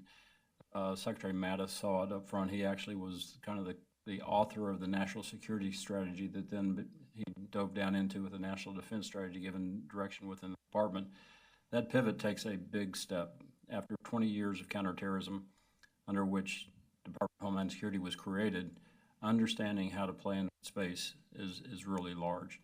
I think the department needs to start thinking about what some of its unique authorities and roles are, working with the interagency. For example, when I was at DITRA, I found very willing and able partners in commerce, HSI within DHS, Treasury, and others, that based on the big data analytics we could do at DITRA and within DoD, we could give them clues and tips on what they could do within their authorities. As I like to look at it, DoD has X number of authorities, but when I looked at the interagency authorities that we could tap into by informing them, 784 authorities that they had that DoD does not have to take action. It's things like the supply chain within the United States that DoD can worry about, but has no effect or ability to affect that. HSI within DHS does, Commerce does. Giving them clues, they would be able to take action against those. I think understanding the rightful roles and authorities that DHS has within its components to take those kind of actions is desperately needed. I think working with DoD and other components, one of the things we talked about in the sidebar, drone warfare is accelerated at a pace you cannot believe overseas. Our commanders within the U.S. are now saying the homeland is no longer a sanctuary. And they're not only thinking about drone warfare, they're thinking about cyber attacks. There's an array of tools that are now available to adversaries at various levels of their capabilities to launch attacks essentially with no attribution, no notice. If you see what's happened in Saudi Arabia, Yemen, etc., sponsored by the Iranians, they're able to take drone warfare to an extent. The drone strikes that the Ukrainians are employing are through proliferated drones from Turkey. So you're seeing this around the world, and the length and the duration of these systems are going to grow. You could launch attacks out of North America, or out of Canada, out of South America or Mexico into the U.S. You don't have to actually enter the homeland. So I think doing kind of a framework analysis of what the homeland threats are in conjunction with the interagency is really desperately needed when it comes to the great power competition and the lack of attribution in some of these cases. Okay, very sobering, thank you. Senator Liebman, any questions for the panel? Thank you. Yeah. So, Ms. Woods, you said on balance you would not renew the CWMD office, right? That is correct. And that's significant because you were there at the creation, if I'm not mistaken. Yes. So obviously it hasn't lived up to your expectations. So I wanted to ask you to just say a little bit more about why you reached that conclusion. So the office was established prior to our actual authorizing of the office in statute. Okay. So that was one of the main drivers for authorization. Right. The administration. Established administratively Yes, within the department. DHS Okay. has some special authorities. There's Okay. a whole special 872 authority that allows them to notify Congress of changes. But what happened was with that office, there was an appropriations structure change that needed to happen, and that could only happen through authorization. Right. In addition to that, the then leadership of the office did want enhanced authorities. So that did set off a series of briefings that we had with senior DHS officials that represented each of the former divisions that made up the office. And what we did was we were really looking at each of the programs in those offices, the Security the Cities program. At DNDO, we were looking at BioWatch, and we were hearing about the new biodetection for the 21st century and how that was going to help save the BioWatch program. As we continued down that path, we heard a lot of concerns expressed by former employees.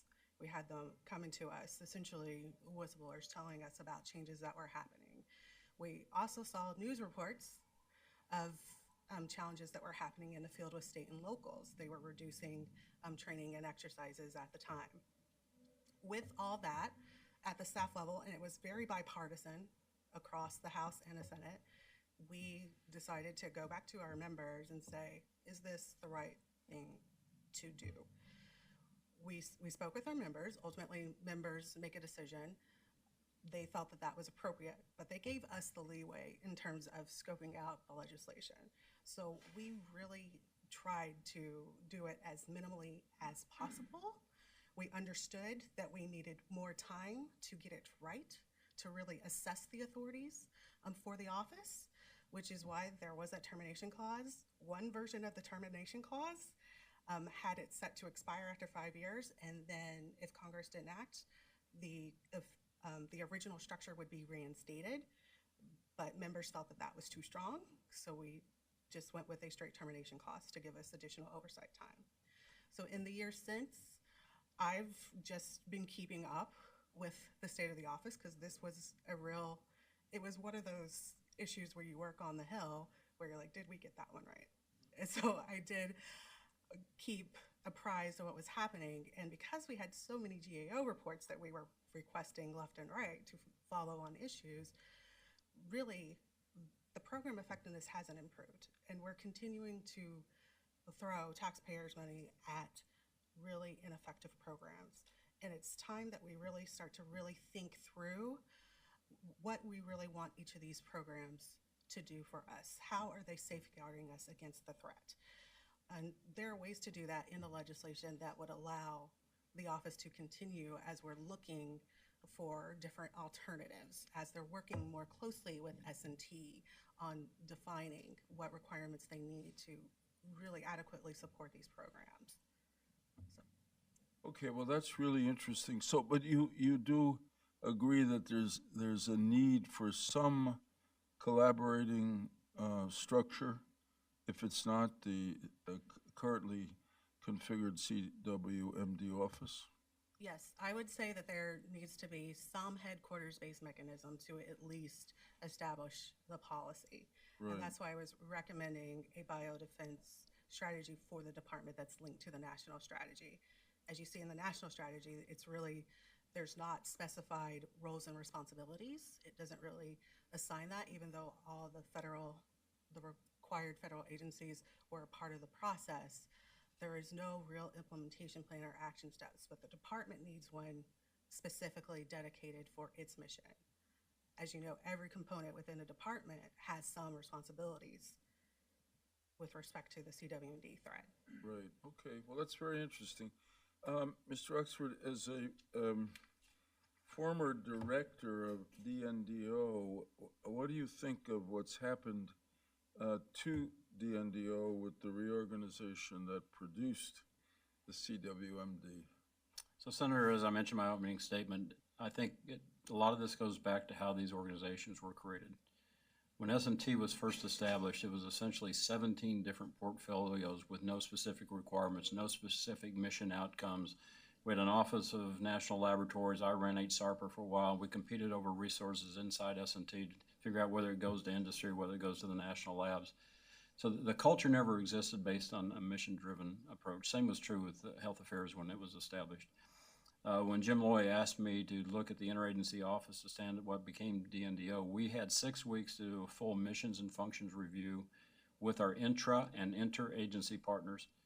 And we sat around the table and figured out what that office needs to do, who was going to be staffed in each of the offices. And in January, after the November notice, I briefed the Homeland Security Council. We laid out the missions, the functions, and the organizational structure. They tabled that until Michael Chertoff came in as the secretary, making sure he was comfortable with that decision because he was going to own the mission. Once he came in, Secretary Ridge was about ready to leave. That was codified right after. In fact, it was the first decision that Chertoff made as the Secretary of Homeland Security was to codify DNDO. And by April 5th, we had a presidential directive authorizing it. It was a fully mission-driven organization codified by interagency partners all the way up to their bosses. That stood the test of time. The only big change to DNDO until the most recent one we're talking about here was the White House came to us and asked if we would take on the National Nuclear Technical Forensics Mission. And we only did that with interagency partnership again, so that center then was housed in DNDO.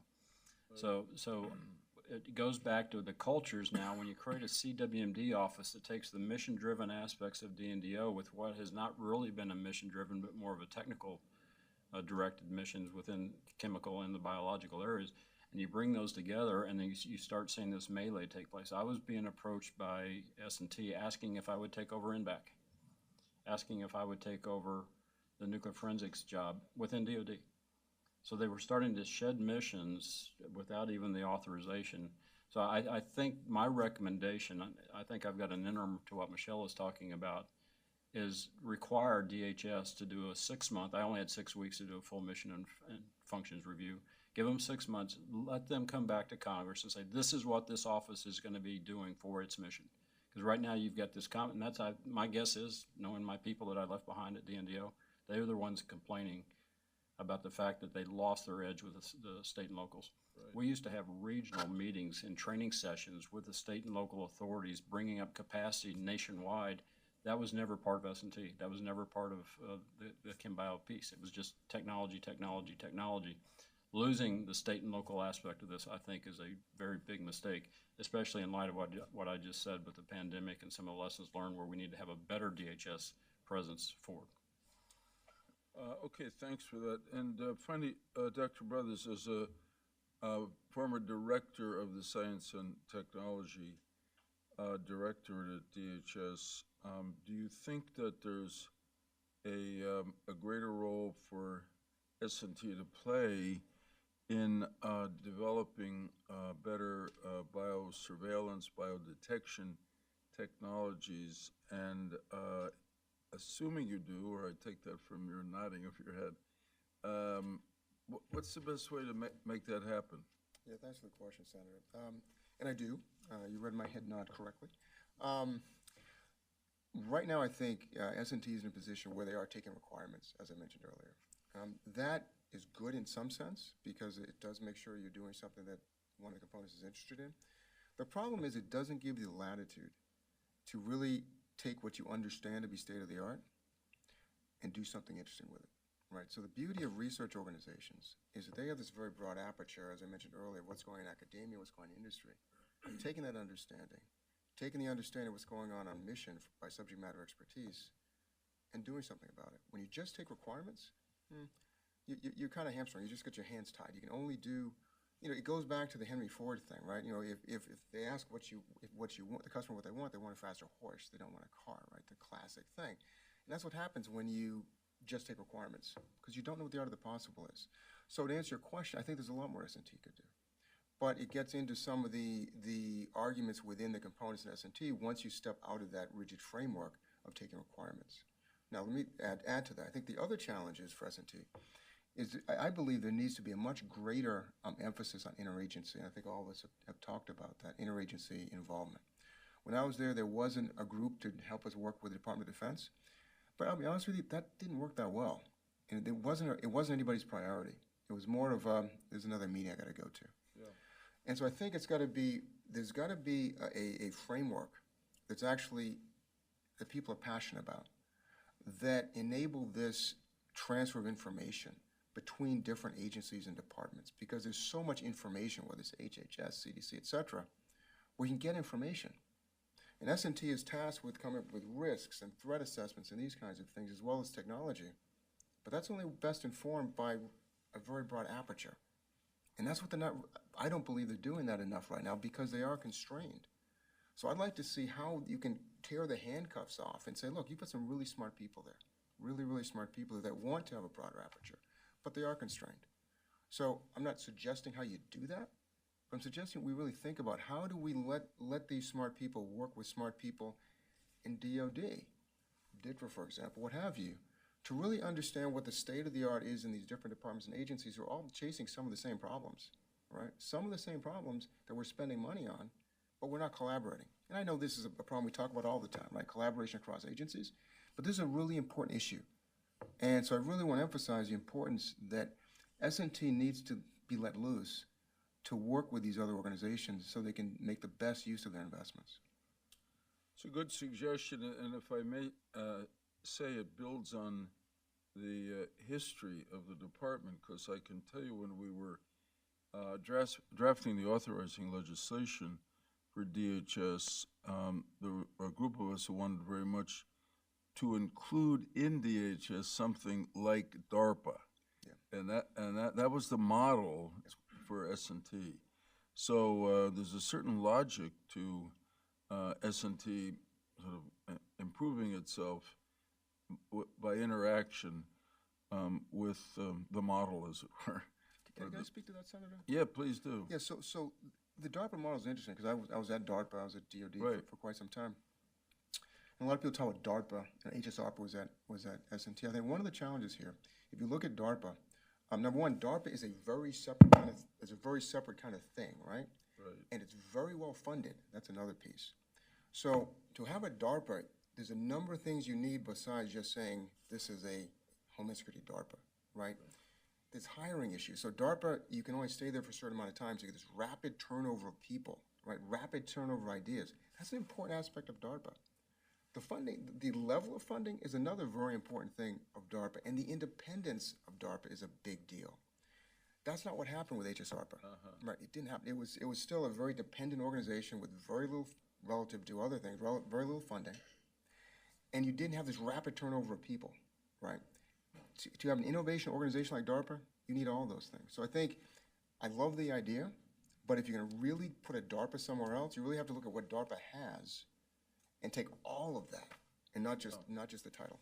That's I think that's really important comment, and just another reason why, well, DHS overall really is ready for the kind of review that would precede reauthorization, which it hasn't had since the beginning. But failing that, Congress should at least focus in on S&T and see if they can make it work better in just the way that you say.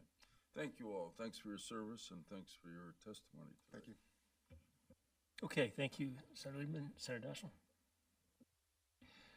Well, I too would like to thank each of you for your service and the insightful comments you've made already today. We've focused, for good reason, on the interagency coordination and the internal aspects of enhancing our ability to provide more of a coordinated effort from a federal perspective. If I could, I'd like to switch to the external coordination to a certain extent, and just ask each of you if you could give me your views on the degree to which you think we are functioning at acceptable levels, or give me some sense of your current satisfaction with the coordination that is underway with both local government and the private sector. We tend to, I think sometimes we become so Washington-centric as we look at the challenge, and we focus, as we should, on interagency effectiveness. But it seems to me that as we look at all of the challenges, that the need for real close public-private partnerships and federal, state, and local partnerships is every bit as critical as the internal coordination that we find within the agency. So could you just, each of you, elaborate a little bit on the degree do you think we're reaching our goals with regard to how that coordination takes place in both the private sector and the governmental sector? And let's just go down the line with you first, Dr. Brothers. Yeah, thanks for that question. I feel pretty passionately about this. I think that, so let's take a few different verticals, if you will, right? So you've got the coordination with the interagency, you've got coordination with academia, you've got coordination with industry. Okay, so let's talk about those. I think I mentioned earlier about the interagency. Yeah, not where it should be. From my perspective, I'm not there right now, but when I was there, it was procedural, right? Did a lot happen? Some things happened. Not as much happened as could have happened, right? Could have been a lot more capabilities developed at those better tie-in at the higher levels, right? So you get folks at the working level, that's nice, but you got to get the top level buy-in that this is important. That's what I didn't see. I didn't see that. Now let's take the next one, academia. I think academia is engaged at some level. I don't know. I think there are other. I think, for example, centers of excellence is one way that you can engage academia. I've seen that done successfully. I think that's something that should be leveraged more often, is centers of excellence. Because what happens when you do that? And the centers of excellence is actually you have a university. It's a competition, so you have a competition. You set up a university as the prime, if you will, but then they can work with other universities, and you're doing this so you can solve a series of problems. For DHS, it could be for a component. For DoD, it could be for a service. And this way, you're engaging your academic ecosystem in solving a problem, but even more than that, you're getting students interested in solving real problems to national security and national defense. So you're developing a workforce pipeline. So I think these centers of excellence is a model for how you can develop not just answers to problems, but develop a workforce that we so sorely need, right? Now let's look at industry. What's the challenge? So if you know, DoD has Defense Innovation Unit, right? Used to be DIUX. And this was set up to bring venture capital-backed companies, that kind of technology, to the Department of Defense to help us keep our technological edge, where the understanding is that those companies are more agile and they can develop technological capabilities more quickly, right? That's had some success, right? They've used different contracting powers like OTAs and things like that, other transaction authorities and things like that, in order to develop a fast contracting structure. And that's a good thing. The challenge with that is, how do you go from prototypes and early pilot programs to programs of record? Because that's where the real money is, that's where the volume is. And I think that's where some of the challenges are. And I'm not saying the FAR doesn't allow this, but I'm saying our contracting officer folks, our legal folks, are not helping that part, right? How do we go from prototypes to real programs of record? Because what that would do, it brings in this really new technology to the department, to the government, but it doesn't jump the barrier. It doesn't jump this barrier to the program of record where you get to real volume, or it gets used by the actual operational components. It gets used by small groups of people, but not large groups of people. Now, I'm not gonna say there hasn't been some success with this, because there has, but given where we are, particularly with some emerging technologies, AI, for example, quantum, et cetera, 5G, there needs to be a lot more emphasis on working with these kind of companies, partnering with the smaller companies with larger companies so they have distribution networks, right? So they have understanding of how all this works. So you do create this larger ecosystem around industry as well. So what I'd love to see is this public-private partnership where you're using OTAs or the right kind of contractual vehicles that also involves these centers of excellence, right? So now you've got this, you're feeding research from the universities into this industrial ecosystem that actually ends up with programs of record, right? We can do this, but there's got to be the understanding of the contractual and legal side. It's okay to do these things. I was talking to a staffer who's a friend of mine. He says, look, the regulations are there. You can do this in the FAR. It's just that, you know, the contracting officers and legal folks just, they're not buying into this yet. Thank you very much. Mr. Oxford. Thank you, Senator. And going back to the conversation with Senator Lieberman on DARPA, I ran ASARPA for a while, and it was nothing like what Congress suggested in the original Authorization Act. I was essentially competing with the Office of National Laboratories within Science and Technology for resources to send to industry. It was nothing about innovation. It was just who gets the money to execute the programs that we had there. So, in fact, just as another aside, Paul Snyder and I, when he was the Deputy Secretary, talked that this is 2008. It was time to do a Goldwater-Nichols-like review of DHS because everybody here knows DHS was created in 10 months. Couldn't have gotten everything right, and it's a painful thing to think about going back and actually relooking at DHS writ large. It was hard for the Department of Defense, but it bore a lot of fruit in terms of the joint operating force that we now have within the DoD, and it's probably time somebody think about actually going back and revisiting the entire department, but that's another story. Senator Daschle, to your question, the hub and spoke approach that Reggie talked about with universities is being done by NNSA. It's being done by DoD. DTRA has several hub and spoke arrangements where you have a certain topic, you hire you essentially contract with one major university. They then have a series of other universities that bring together outcomes from a collection. And so we had like 4 just in specific areas. So it does, as I mentioned in my opening comments, get into some of the deep technical capabilities we have in this country by getting down to the university level and harvesting what they've got. I will tell you, they've got some tremendous capabilities on COVID-related activities. As I mentioned, some funded by NIH. In other cases, it was done by the emergency management agencies in their states. They recognized they had talent right within the states, and they'd give them grants to actually confront the virus. I think the other aspect of this is more of an operational one. As Michelle implied, a lot of the things that were taken away from CWMD internally were the interfaces we had at the state and local level. We were conducting routine work with them. They were sharing best business practices on how to do radiation detection, interdiction, those kind of things. They were sharing across state lines based on us being the convening authority. Doesn't take a lot just to get people together and start to do that. They could then also seek grants.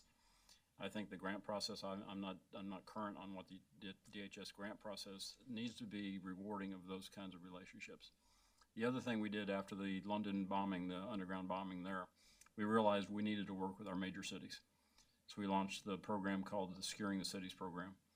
And it's been reapproved, reappropriated by Congress multiple times because of the work that's being done at depth within our major cities. We started in New York. I think it's in LA now. There's a few other cities seriously enhancing their security to some of these threats. So I think you've got both the technical aspect of this and you've got kind of the operational support that's necessary to have the frontline defenders in DHS or in Homeland Security actually equipped to do their jobs. Thank you. Very helpful. Ms. Woods? I would just like to echo the comments that were made previously by Dr. Brothers and Mr. Oxford. DHS really does have challenges in terms of working around their issues with the FAR. And that inhibits their ability sometimes to leverage emerging technologies to better support a lot of these deficient programs like BD21. When we were trying to authorize this legislation, that was one of the issues that came up was we don't have the flexibility that we need to really build something from the ground up in the acquisition space. So if we could, find ways to work with Congress and others on making changes, I think that would better support our ability to reach down to the private sector so that they can help us enhance these poor performing programs. And also speaking to the state and local issue too, better coordination is certainly needed, particularly with this particular program.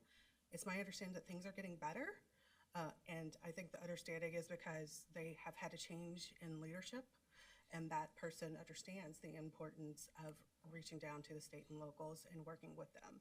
Particularly with this Securing the Cities program, that was one that did take an initial hit when this office was first stood up, as the program was providing them with technologies that were not necessarily going to be effective for use in the field, and they were not consulting their state and local partners on those technologies. So they had real questions about how they actually operated and whether or not they would be able to sustain and maintain those technologies. Thank you. Thank you very much. Okay, thanks. Actually, take 1 second to check with the boss here. I see time-wise, we were supposed to have a break at 2:15. Should we just keep going and then just truncate the break a little bit? Yeah. Keep going. And then Truncate the break. Yes, ma'am. Okay. All right. Anybody who wanted a break? Asha says no break. Okay. It's all Asha's fault. All right. I'll be very brief, Mr. Representative Chairman. Brooks, go for it. Yeah, I'll be very brief, and thank you all so very much for coming today. I was having a little bit of deja vu because I was in the House as a member of Congress when we did approve the first ever reauthorization of DHS. Congressman Mike McCall was the chairman at the time, and I now cannot recall, and I'm looking at the experts, others in the room, as to what happened with the Senate. And did you all realize that we did approve in a bipartisan way the reauthorization? And they went, I mean, it was when I went to Congress, it was my first committee I served on. It was incredibly bipartisan. I really enjoyed Department of Homeland Security. And Chairman McCall at that time did work for years, if I recall, to get it reauthorized for the first time ever. It was huge. We were celebrating in the House. What happened? And were any of you consulted? You seem to know, Ms. Woods. What happened, and has it just died since then? So that's my first question, if any of you know. And then building on the public-private partnership question, BARDA at HHS always seemed to be the type of office that you all are talking about that really did, help us get to, where we needed to be with COVID and have us ready, not as much as we would have liked, but I still think it was set up with the mechanisms that it sounds like are lacking in DHS. So I'd like your comment on comparing those two. And help me on what happened to the reauthorization. So multiple things. So our jurisdictions are very different.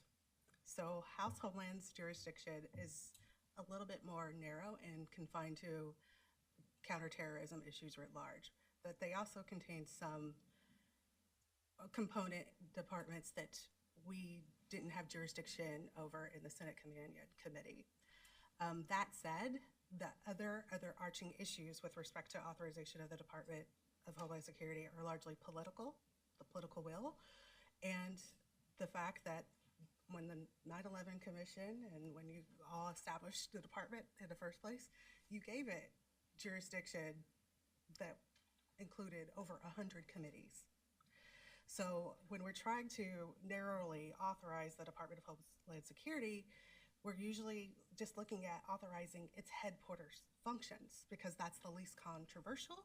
That's where we can get agreement. So when it came over to the Senate, we basically had to redo the entire bill.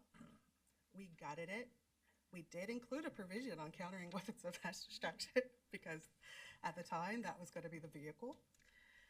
We were trying to narrow the scope that wouldn't include any kind of border security issues at the time. That was very high tensions, very much in the public atmosphere.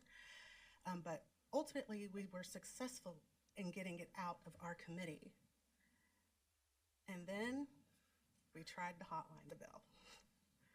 And we get it hotlined, we get it cleared.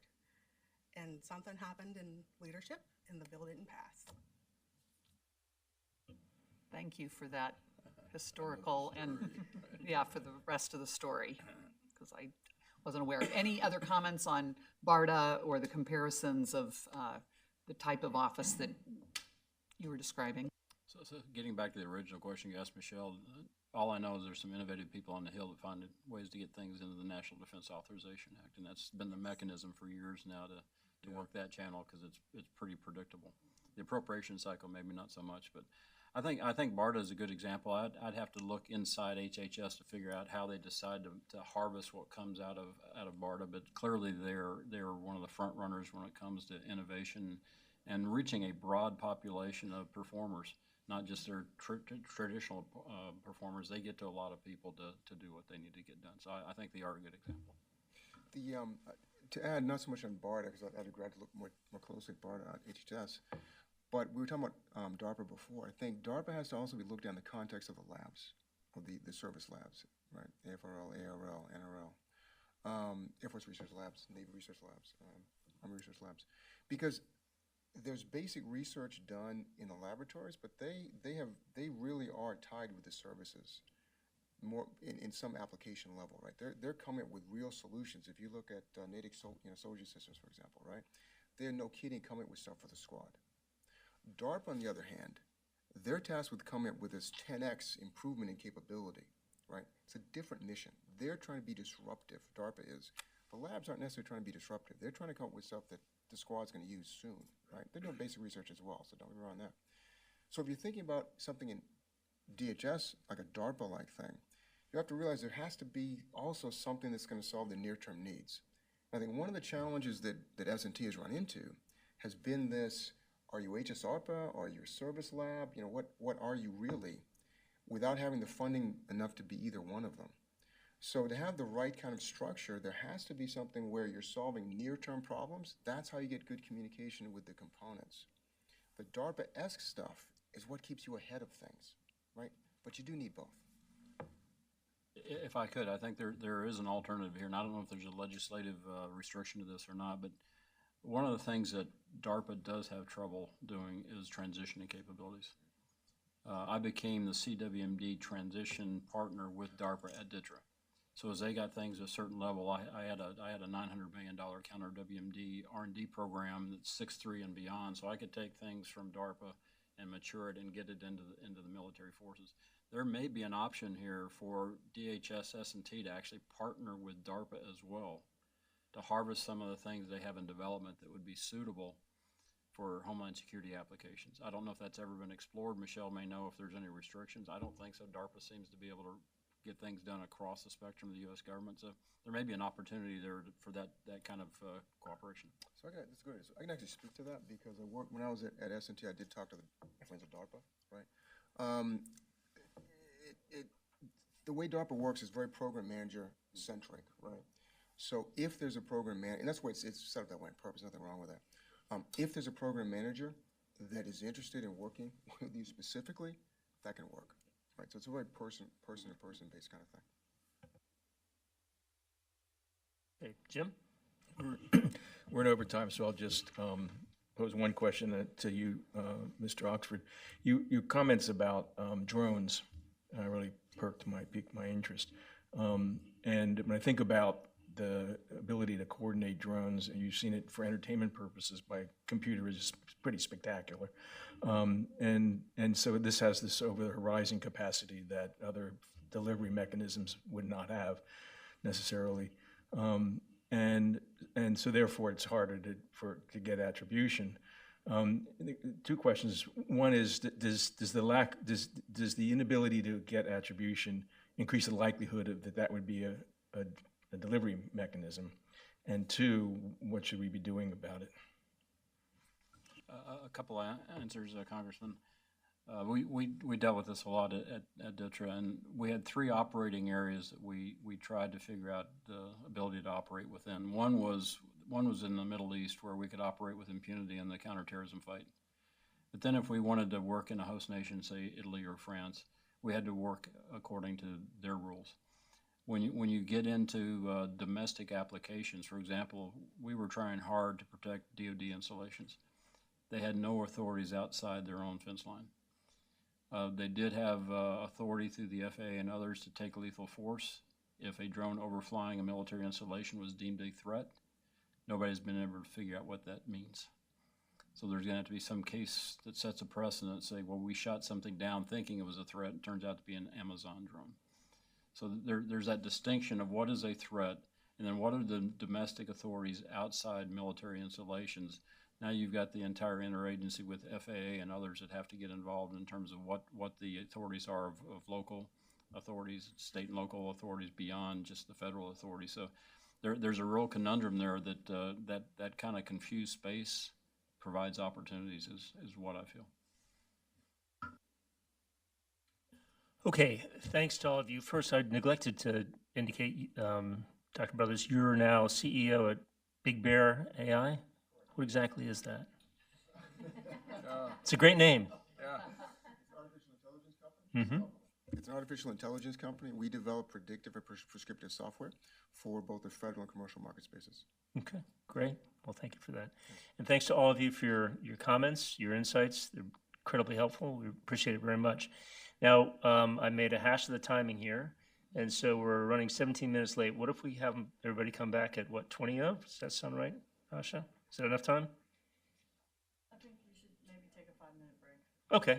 Well, now she's taking 3 minutes away from you. I'm putting it all on Asha. So 5-minute break. Okay, thanks.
Asha, do you think we've taken long enough on this break? All right, let's go ahead. Hey, the wind-up. This is our closing panel of the day, and we're delighted to have Mr. A.J. Shaw, who's the director of the Delaware Emergency Management Agency, and probably my favorite name of anybody who's ever appeared before the committee, Mr. Nicholas Generous, Program Manager for Chemical and Biological Defense at Los Alamos National Laboratory. So you both bring, each of you brings a unique perspective. I've noted your presence in the room, so during the day, so you followed the testimony, but we welcome opening statements on the subjects that we've been dealing with, and then this hardy crew of 1, 2, 3, 4 of us will question you, but not at too much length. Okay. Am I saying it right, Shaw? Yes. Director Shaw, please go ahead. No, good afternoon, everybody, and thank you. I'm representing the National Association of Emergency Managers today, and we appreciate you including us in this process. I'll say emergency management has learned a lot over the last 2 years about biology, more than we ever would have thought, and please don't go back and look at my grades from high school. But however, preparing for biological emergencies has been something that's been the foundation of our emergency operation plans for years. I often use the phrase that we're the jack of all trades and masters of none in emergency management. Biological incidents will now have a new foundation and that, the memory of what's happened in the last 2 years, but that doesn't, compound the weaponizing of biology that could prove even more devastating to our economy and our society. Just as all as emergency managers do over the last 2 years, we are key in the coordination and consequent management when it comes to these events. So we are not the doctors, we're not the content experts. We're the ones that are going to get the smart people in the room and make decisions and guide our communities. What we do bring to the table is those people to help guide our experts and our leaders. That could be a mayor, that could be a principal, that could be a governor, that could be the federal partners. And these are the individuals that need to serve our citizens and our communities daily. When we talk about preparedness, funding is usually the foundation, and competition is always tight. Explaining the importance to our partners of biological preparedness is difficult these days when we compare it to cyber attacks, active shooters. We just talked about drones in the last presentation, which we know is an up-and-coming emerging threat. And just like after 9/11, when terrorism was funded very heavily, I expect the pandemic to help fund and push forward the need for biological studies and preparedness. What this all does is help us expand our all hazards approach. We must be coordinating with all our partners, public health, academia, and federal partners, but it must be done strategically and quickly. In our emergency operations plan in Delaware, we have 3 pages of possible diseases to prepare for on the biological side. 2 that are not on that list are coronavirus and avian influenza, 2 incidents that we're dealing with right now. While we tackle how we respond to those from other plans, it just shows you how complex and changing this environment is. The importance of partnership preparedness understanding is for these low-frequency, high-risk events is more important now than ever before. Again, I appreciate the opportunity to be here today and look forward to our continued dialogue. Thanks. Thanks very much, Director. And Mr. Generous, please proceed. Senator Lieberman and other distinguished members of the Commission, thank you for inviting me to provide my perspective during today's meeting. It's my pleasure to speak with you all about the Department of Homeland Security's biodetection and biosurveillance activities, the role of DHS in addressing biological threats, and how the Department of Energy national laboratories can support these missions. My perspective has been informed by my 12 years working in biodefense, mostly as a scientist and program manager at Los Alamos National Laboratory, but more recently as a congressional fellow with the House Homeland Security Committee, where I helped provide oversight of DHS's biodefense programs in the CWMD office. If the past few years are any example, the threat from biological incidents is real and only growing. A global pandemic shut down society for 2 years. The war in Ukraine potentially portends the use of biological agents, and health information runs rampant. The Department of Homeland Security plays a vital role in protecting us from biological threats. It's a hard mission. DHS has to worry about everything from bioterrorism to natural pandemics, and adding to this, the mission is now much more difficult with the unprecedented advances in biotechnology. The science underpinning what constitutes a biological threat is changing rapidly. I'd like to provide a few examples of this. The convergence of biology, computer science, and engineering makes it increasingly possible to engineer biological organisms. While these advances have been designed for and will mostly be used for good, they also have the potential for misuse.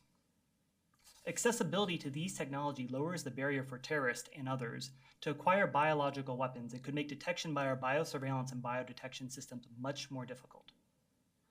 Blurring the lines between biology and cybersecurity, this past November, experts identified a novel malware that specifically targeted biomanufacturing facilities. This malware, called tardigrade, could adapt and conceal itself and operate autonomously. As our nation increasingly relies on biomanufacturing, and just think about the importance of vaccine and drug manufacturing in the pandemic, increasingly relies on biomanufacturing to protect itself from biological events, safeguarding our bioeconomy from advanced digital biosecurity threats like tardigrade becomes more important. These are just a few examples of how the threat in science is evolving and making DHS's National Biodefense mission even harder. This means we must address this threat across technical disciplines and organizations. To better protect the homeland from existing and emerging biological threats, DHS needs to leverage the vast scientific expertise of the Department of Energy National Laboratories more effectively. The 17 DOE national laboratories are powerhouses of science and technology, whose researchers tackle some of the toughest scientific challenges.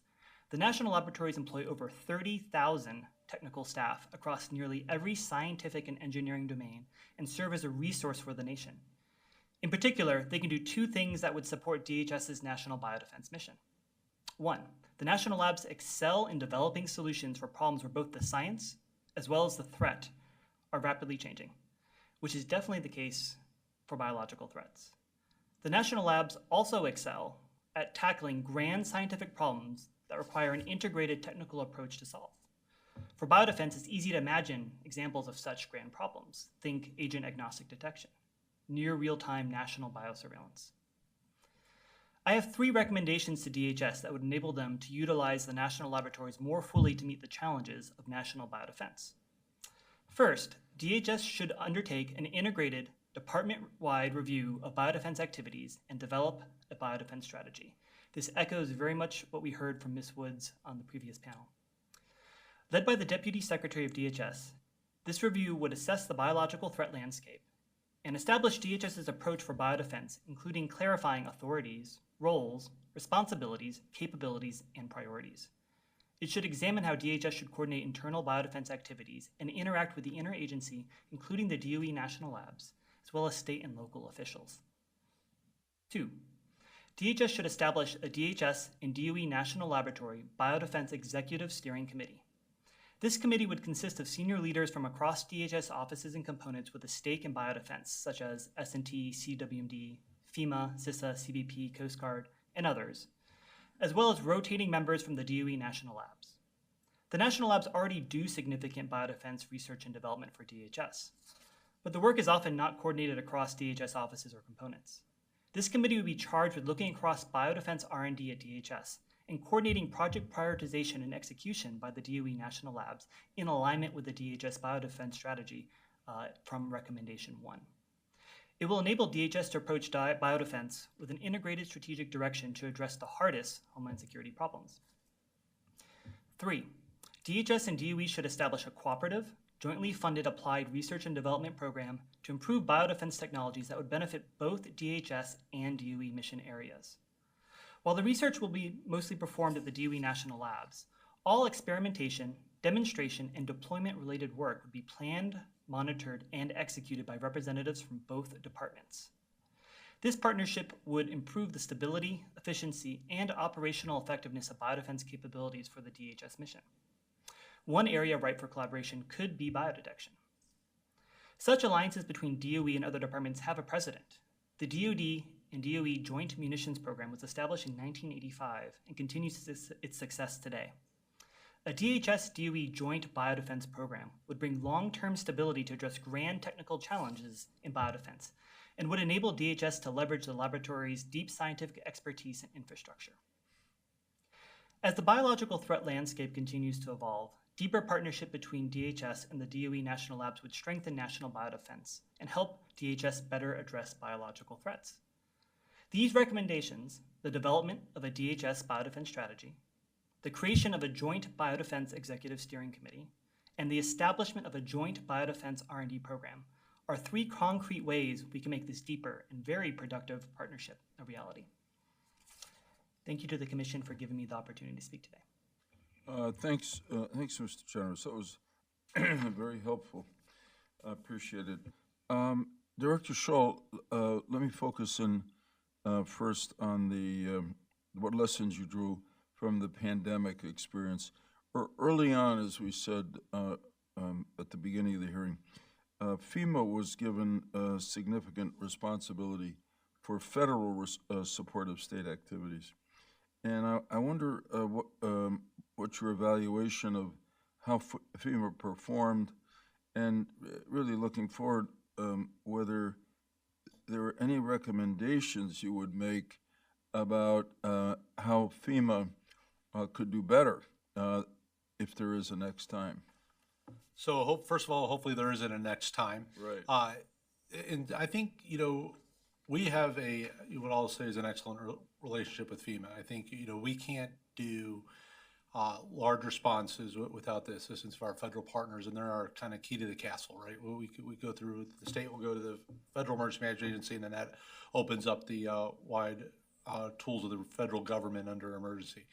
During the pandemic, I think, FEMA was tasked with some very unique challenges that probably nobody there thought they would be doing. And Right. I'll say the same thing at the state level. I never thought I'd be negotiating with a company in Singapore to bring in PPE directly, right? It wasn't, wasn't on my job description, if you want to put it that way.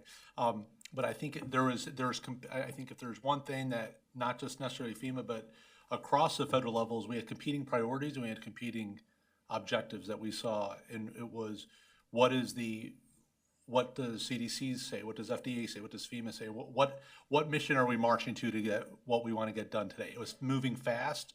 It was, I think, confusing to some partners at the time, as well as the public, because the information was developing so quickly, and I don't think anything would change. I think, you're at a battle rhythm that went faster and probably longer than anything we've seen in modern times, probably since World War II. But getting specifically back to FEMA, I think they did not have the bandwidth to, support this. And then we had compounding disasters, right? You had hurricanes, you had flooding, you had other events that, we are just as important, because you have people out of their houses, you have people that you have to get supplies to. And so now you have to, and this is not just FEMA, this is emergency management overall across the country. Do you put your resources and your staff behind vaccination, testing, epidemiologies, or do you do it to get people the shelter and the food and the lodging that they may need for their recovery? So, I think we are at the state level just doing our after action, and I think, we hope to have that done in this calendar year. And I know FEMA will be doing that at the same, but, I think there are so many things that people never thought they would have to do during a pandemic, and I think it's, we'll learn from it and we'll be better. Okay, no, I agree.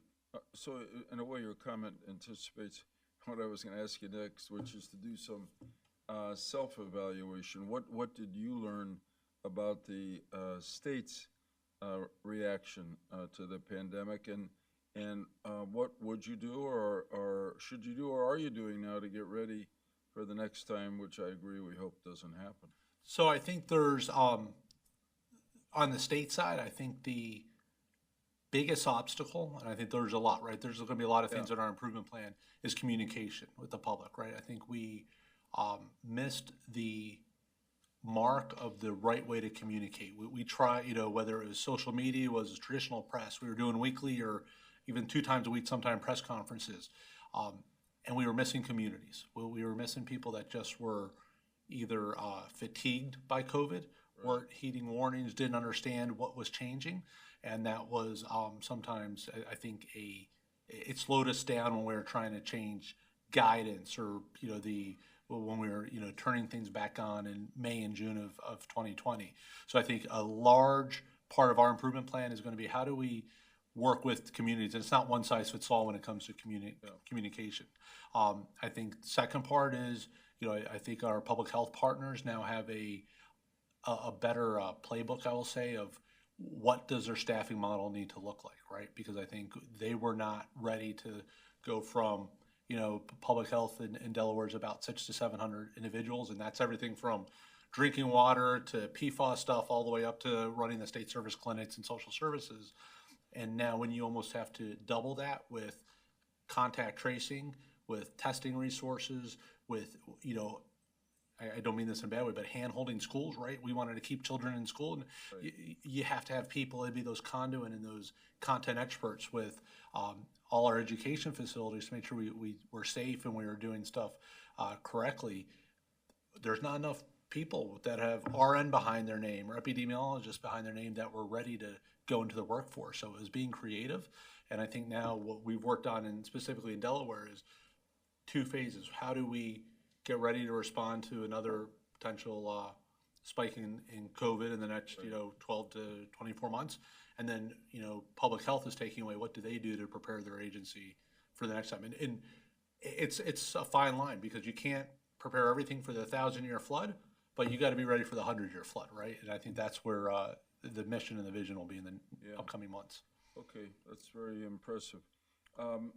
Last question for you, which is, setting aside the pandemic-related activities, I'm curious whether in your role as the Director of Delaware Emergency Management, you've had any contact with this office of the CWMD office at DHS, and if so, what's your reaction been? We have. It's fallen under our our Homeland Security Advisory Council, which I sit on, and our Weapons of Mass Destruction post 9/11 team that was kind of stood up. I'll tell you, it's been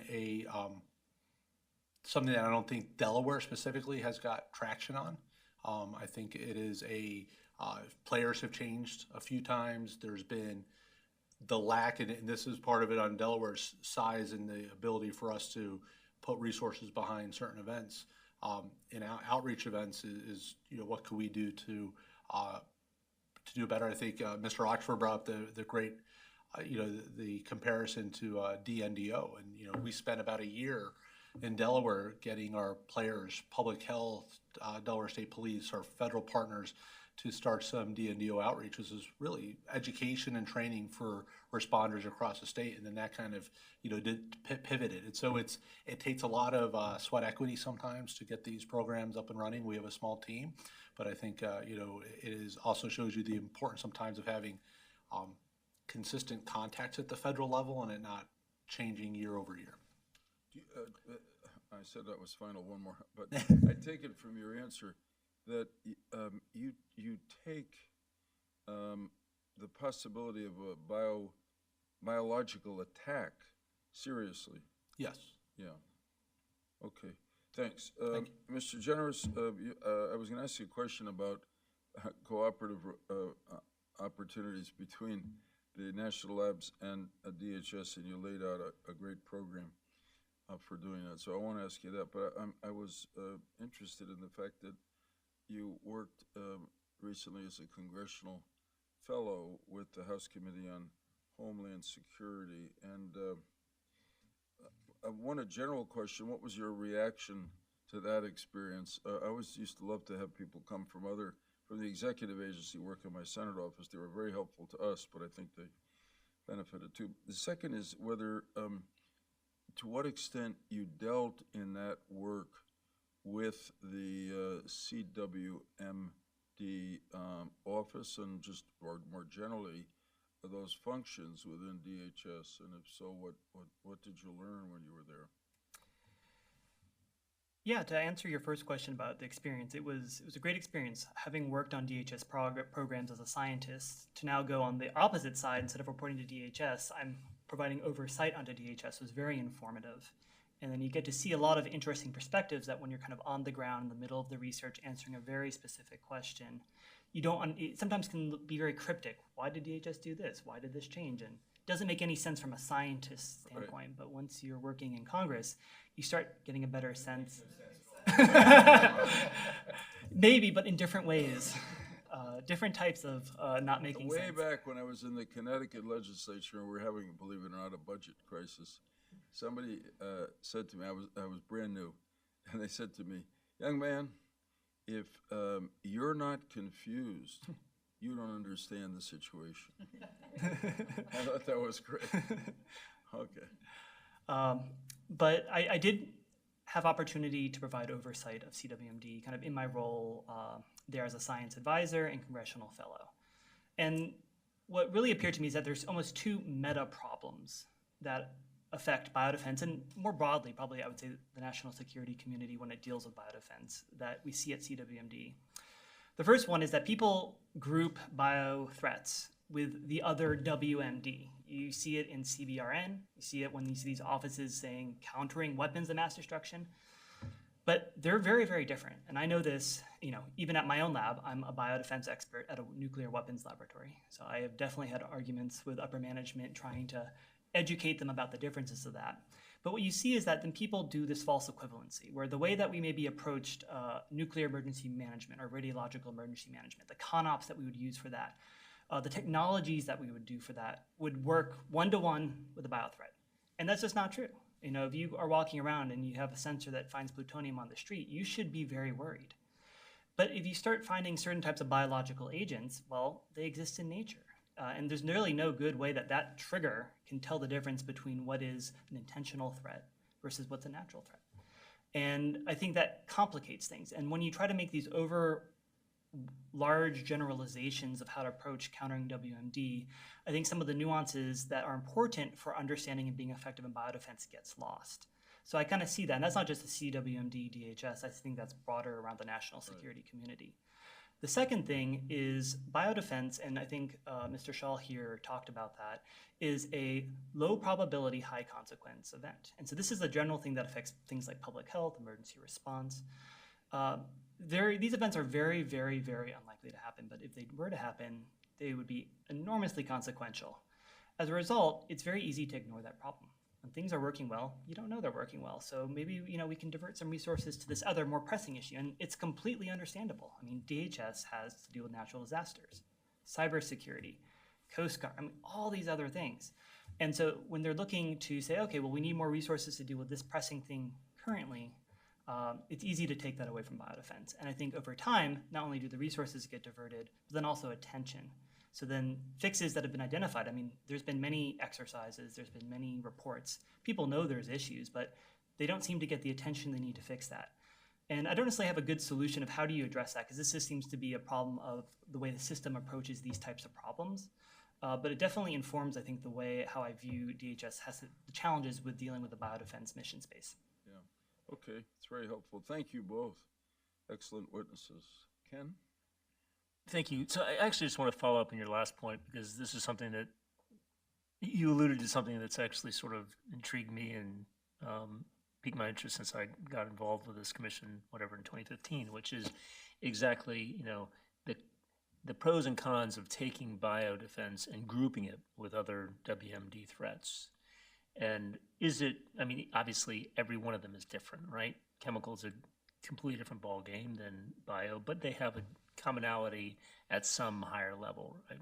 That arguably justifies them being at least looked at in generally the same way by the same people who have the same concerns in mind. But it does seem to me that the bio defense, obviously the pandemic issue, which, the naturally occurring issue, which sets it apart from the other threats. But even if you're looking at the man-made threat issue, it does seem to be qualitatively different. So that's a big wind-up to my question to you is, do you really see that there is an operational detriment to bio being considered jointly with the others to a degree that you think that bio should be separated out, like within a DHS, within the NSC, at different places throughout the government, and looked at in a different way, through a different prism, by different people who have maybe a public health background in a way that the others might not? So I'll kind of answer your question in two parts. One is I think the term biodefense is very broad and the definition of it's been changing. So just using DHS for an example, when it was stood up, people were very focused on bioterrorism. But even today, we've heard things, and to a lesser extent, there was concerns about natural influenza pandemics. But traditionally, these types of things were treated by different organizations, different policies, different structures. Over time, these things have become increasingly jumbled, and we've added other things on top of that. We've heard about the return of great power competition, things like safeguarding the bioeconomy. So when we mean biodefense, what are we specifically talking about? Because I think that will get at how you want to necessarily break that type of thing out, which is partly why I think in one of my recommendations, I asked, well, how does DHS see biodefense?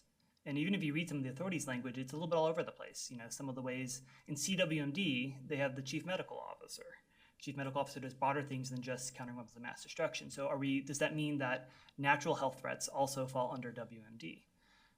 What about things like I mentioned, that tardigrade malware, things that target our biomanufacturing? Obviously, protecting biomanufacturing is very important for our biodefense and even just more broadly for our national security. Is that biodefense or is that something separate? So I think until we have a good handle of what is DHS sees itself as being biodefense, then you can start getting into who should be doing what. So I think it is possible within an organizational structure to have a WMD and group it together, but you have to understand, the people who are in that office have to understand that they're different and that you can't just look at it with the same exact skill sets, with the same exact tools, same exact ConOps.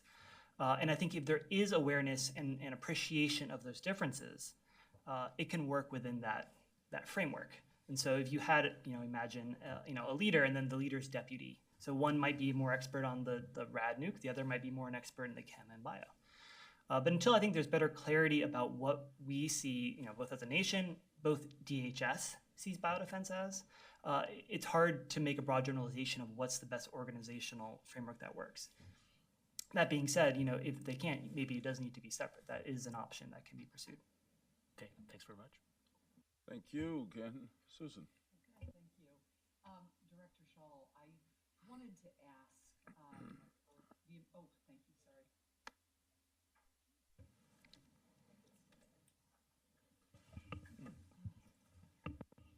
Here we go. Thank you, sorry.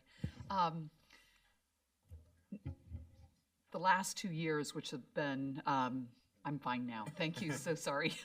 The last 2 years, which has been incredibly difficult, and I worked with public safety and emergency management in Indianapolis long before going to Congress.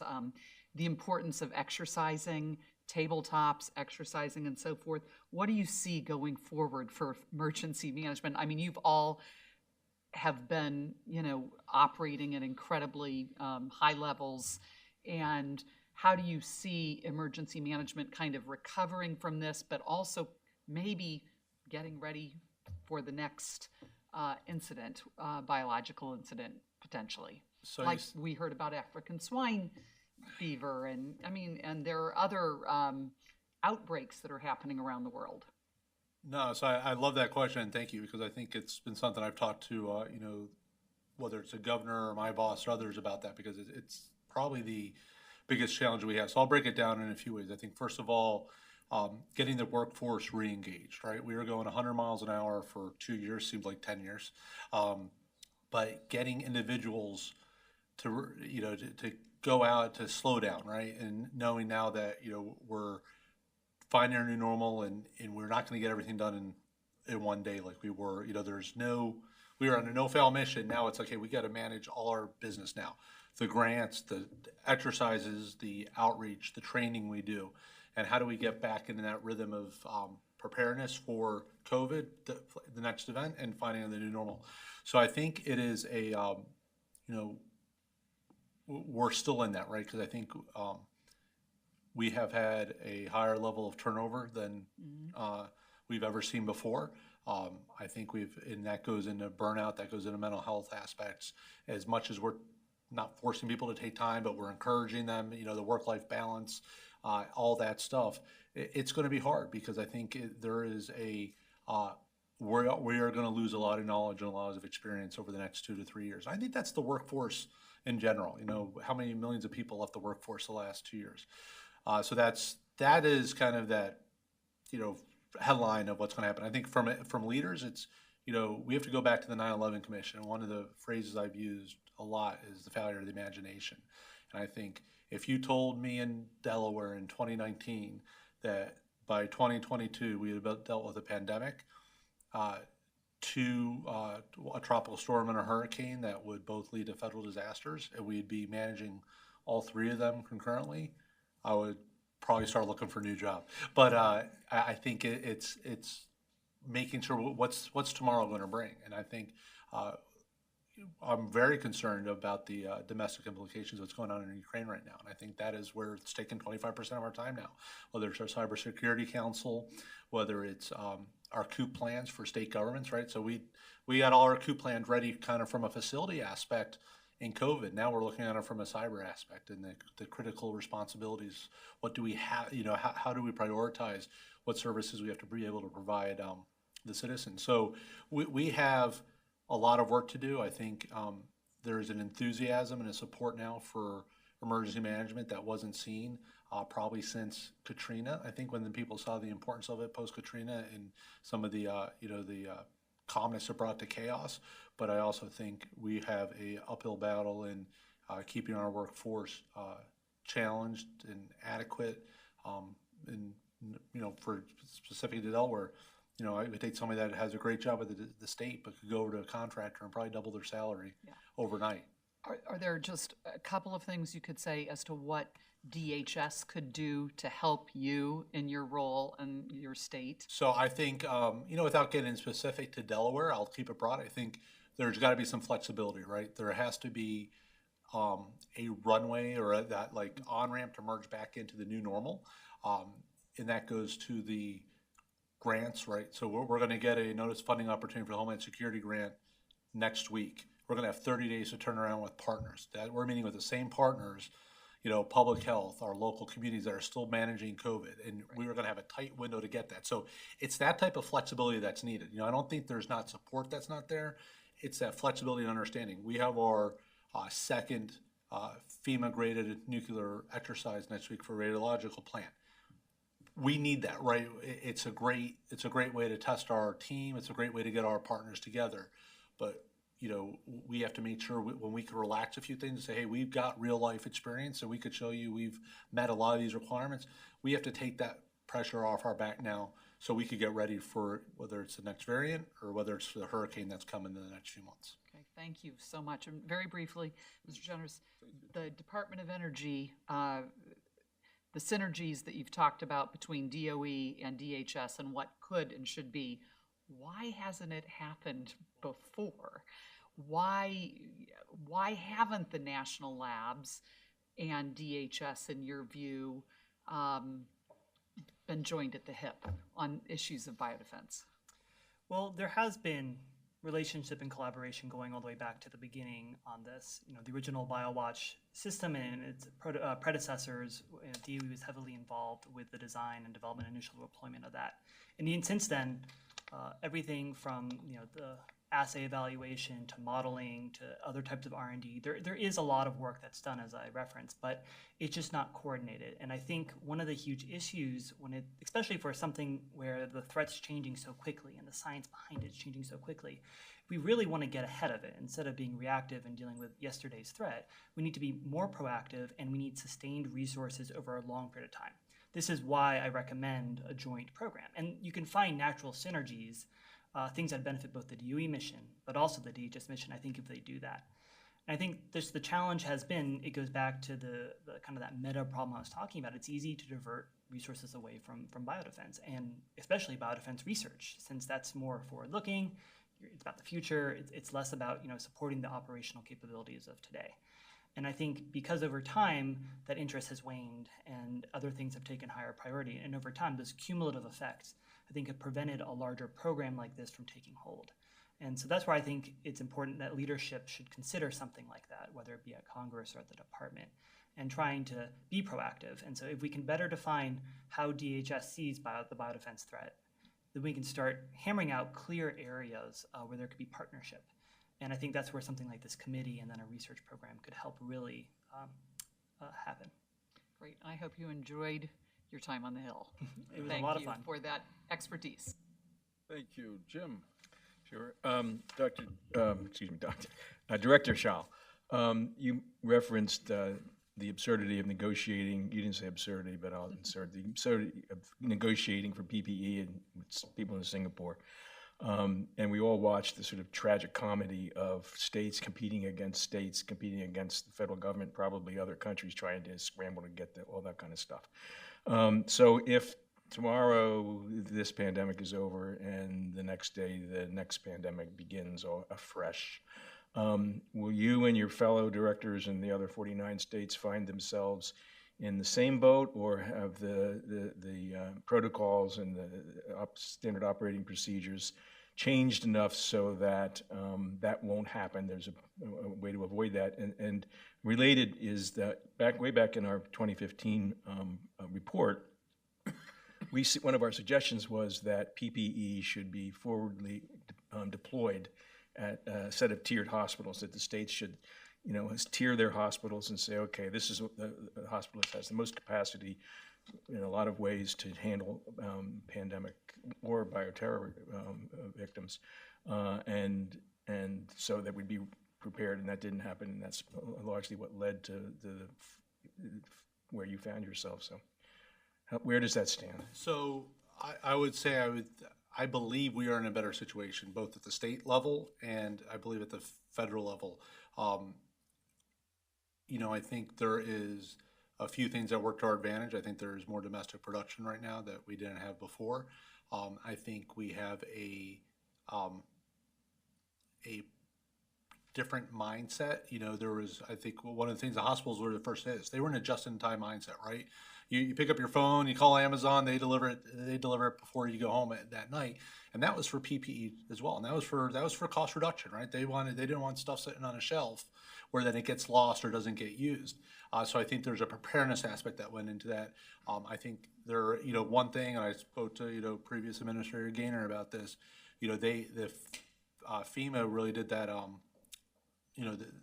That flight tower that they were doing they were looking at all the orders from the major manufacturers and PP companies and kind of saying, hey, we're sending it to the hot zones and we're going to prioritize that. Did that work? And that's what I would like to know, right? Because here we're ordering it, we're calling people, we think we have a shipment coming in, and then it's getting redirected by our federal partners, and supposedly there's a reason behind the scenes that they're looking at, hey, state X needs it more than you do because of what you've had there. I would like to know if that worked, but I think between contracts, the states expanded. Is there still going to be competition? Absolutely. I think look at the supply chain. Look at the supply chain right now. You still go into your grocery stores. You still go into your box stores, and there's still a gap in some services. And I think that's for a magnitude of reasons, not necessarily because of shortage, but it's workers, it's shipping, etc. So will there be competition? Yes. Do I believe the states are in a better position? Yes. Do I think that the federal government took a uneducated, black guy because people didn't understand the stockpile and what it was meant for? It was meant for a targeted attack for, a city, a municipality, a geographic area, not a national pandemic. So, I think if you peel back the layers of the onion, we kind of did this. We should have anticipated this, but I believe with some of those things, and a lot of it's because the states have invested a lot of money, warehouse space, et cetera, to prepare ourselves. But I will tell you, it's also going to, this year and next year, how do we rotate that out, right? There's been two things. A, we don't want to throw it out. B, we don't want to give it away, but we want to make sure we get it out to the hospitals and clinics so they make sure it could get used. And then, how does the state, what we have to identify is what do we want on hand and what funding are we going to use to kind of keep an adequate stock of PPE. And it's going to be kind of create where that magic sweet spot is. And we'll work with the major hospital providers in our state to kind of make sure it's in a good position for everybody, but while we're still being stewards of our money as well.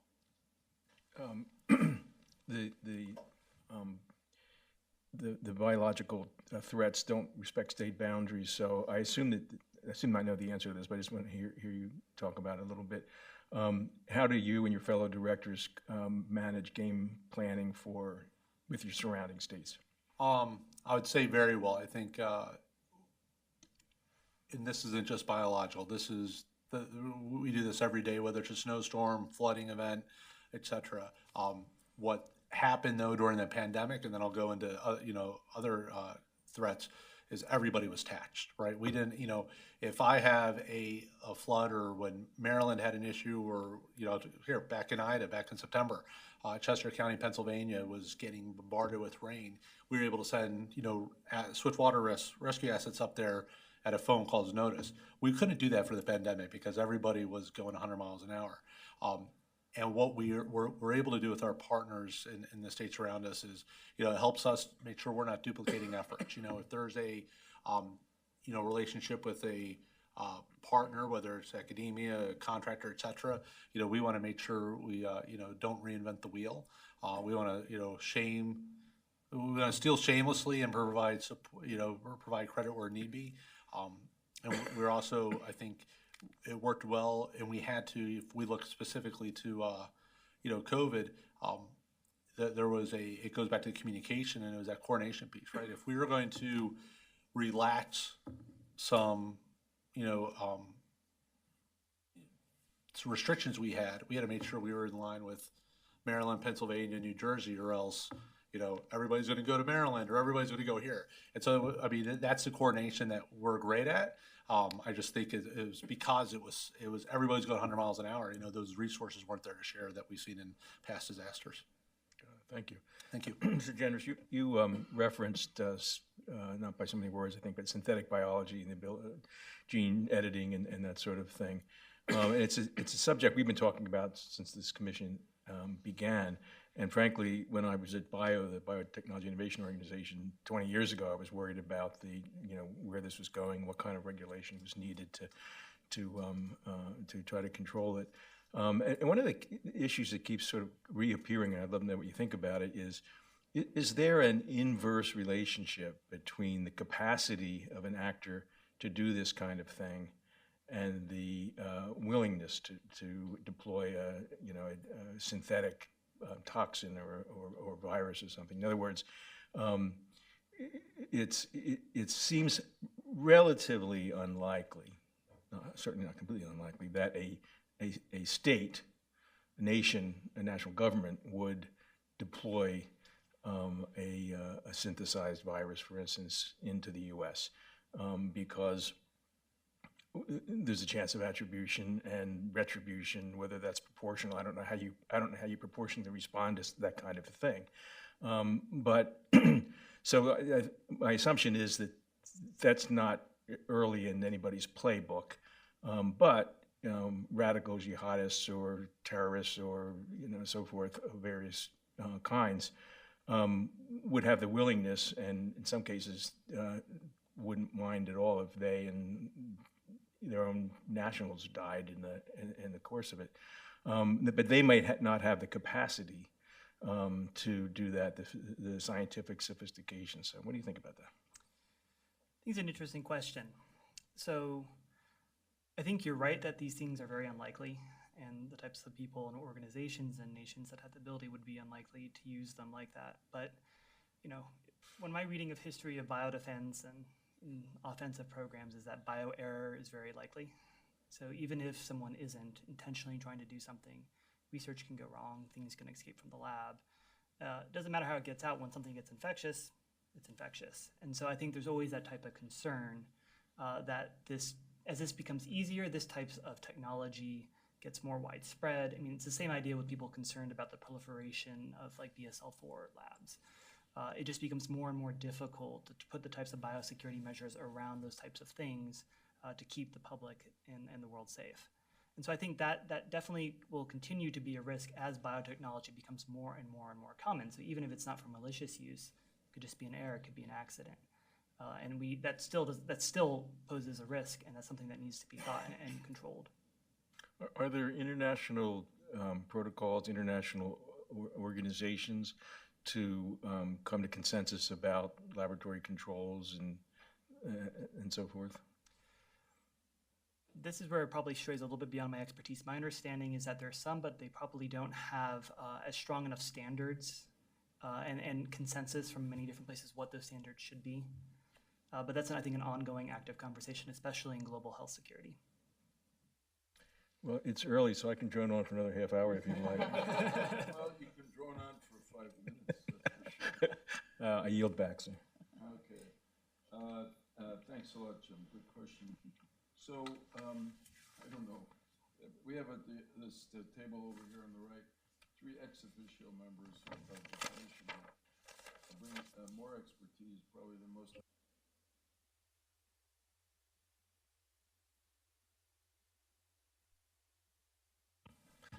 Director Schall, I want to follow up a little bit on what Congressman Greenwood was asking in terms of relations with the federal government and how it went in the previous pandemic.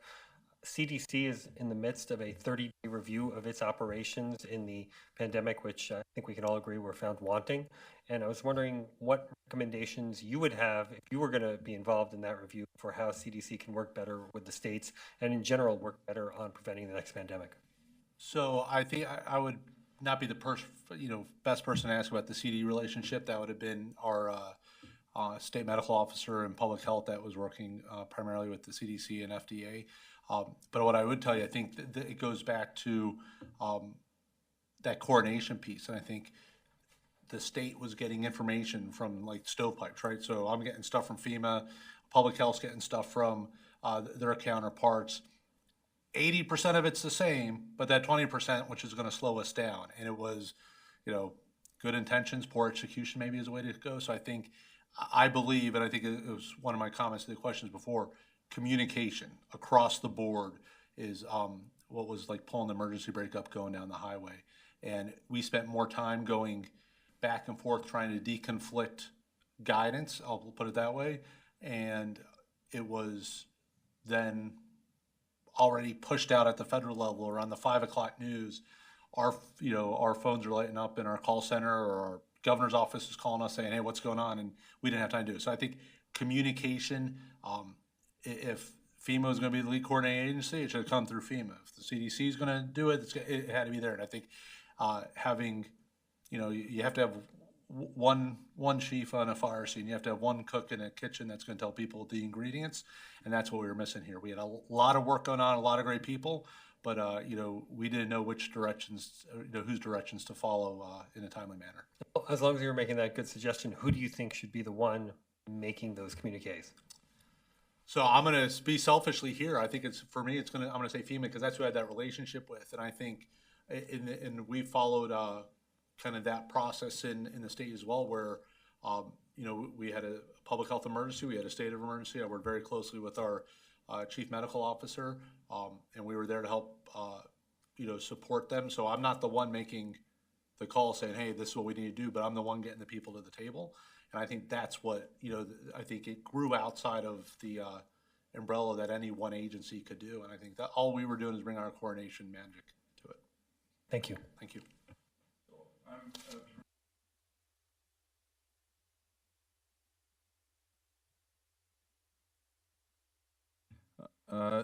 Thanks very much for your testimony. You've been really helpful.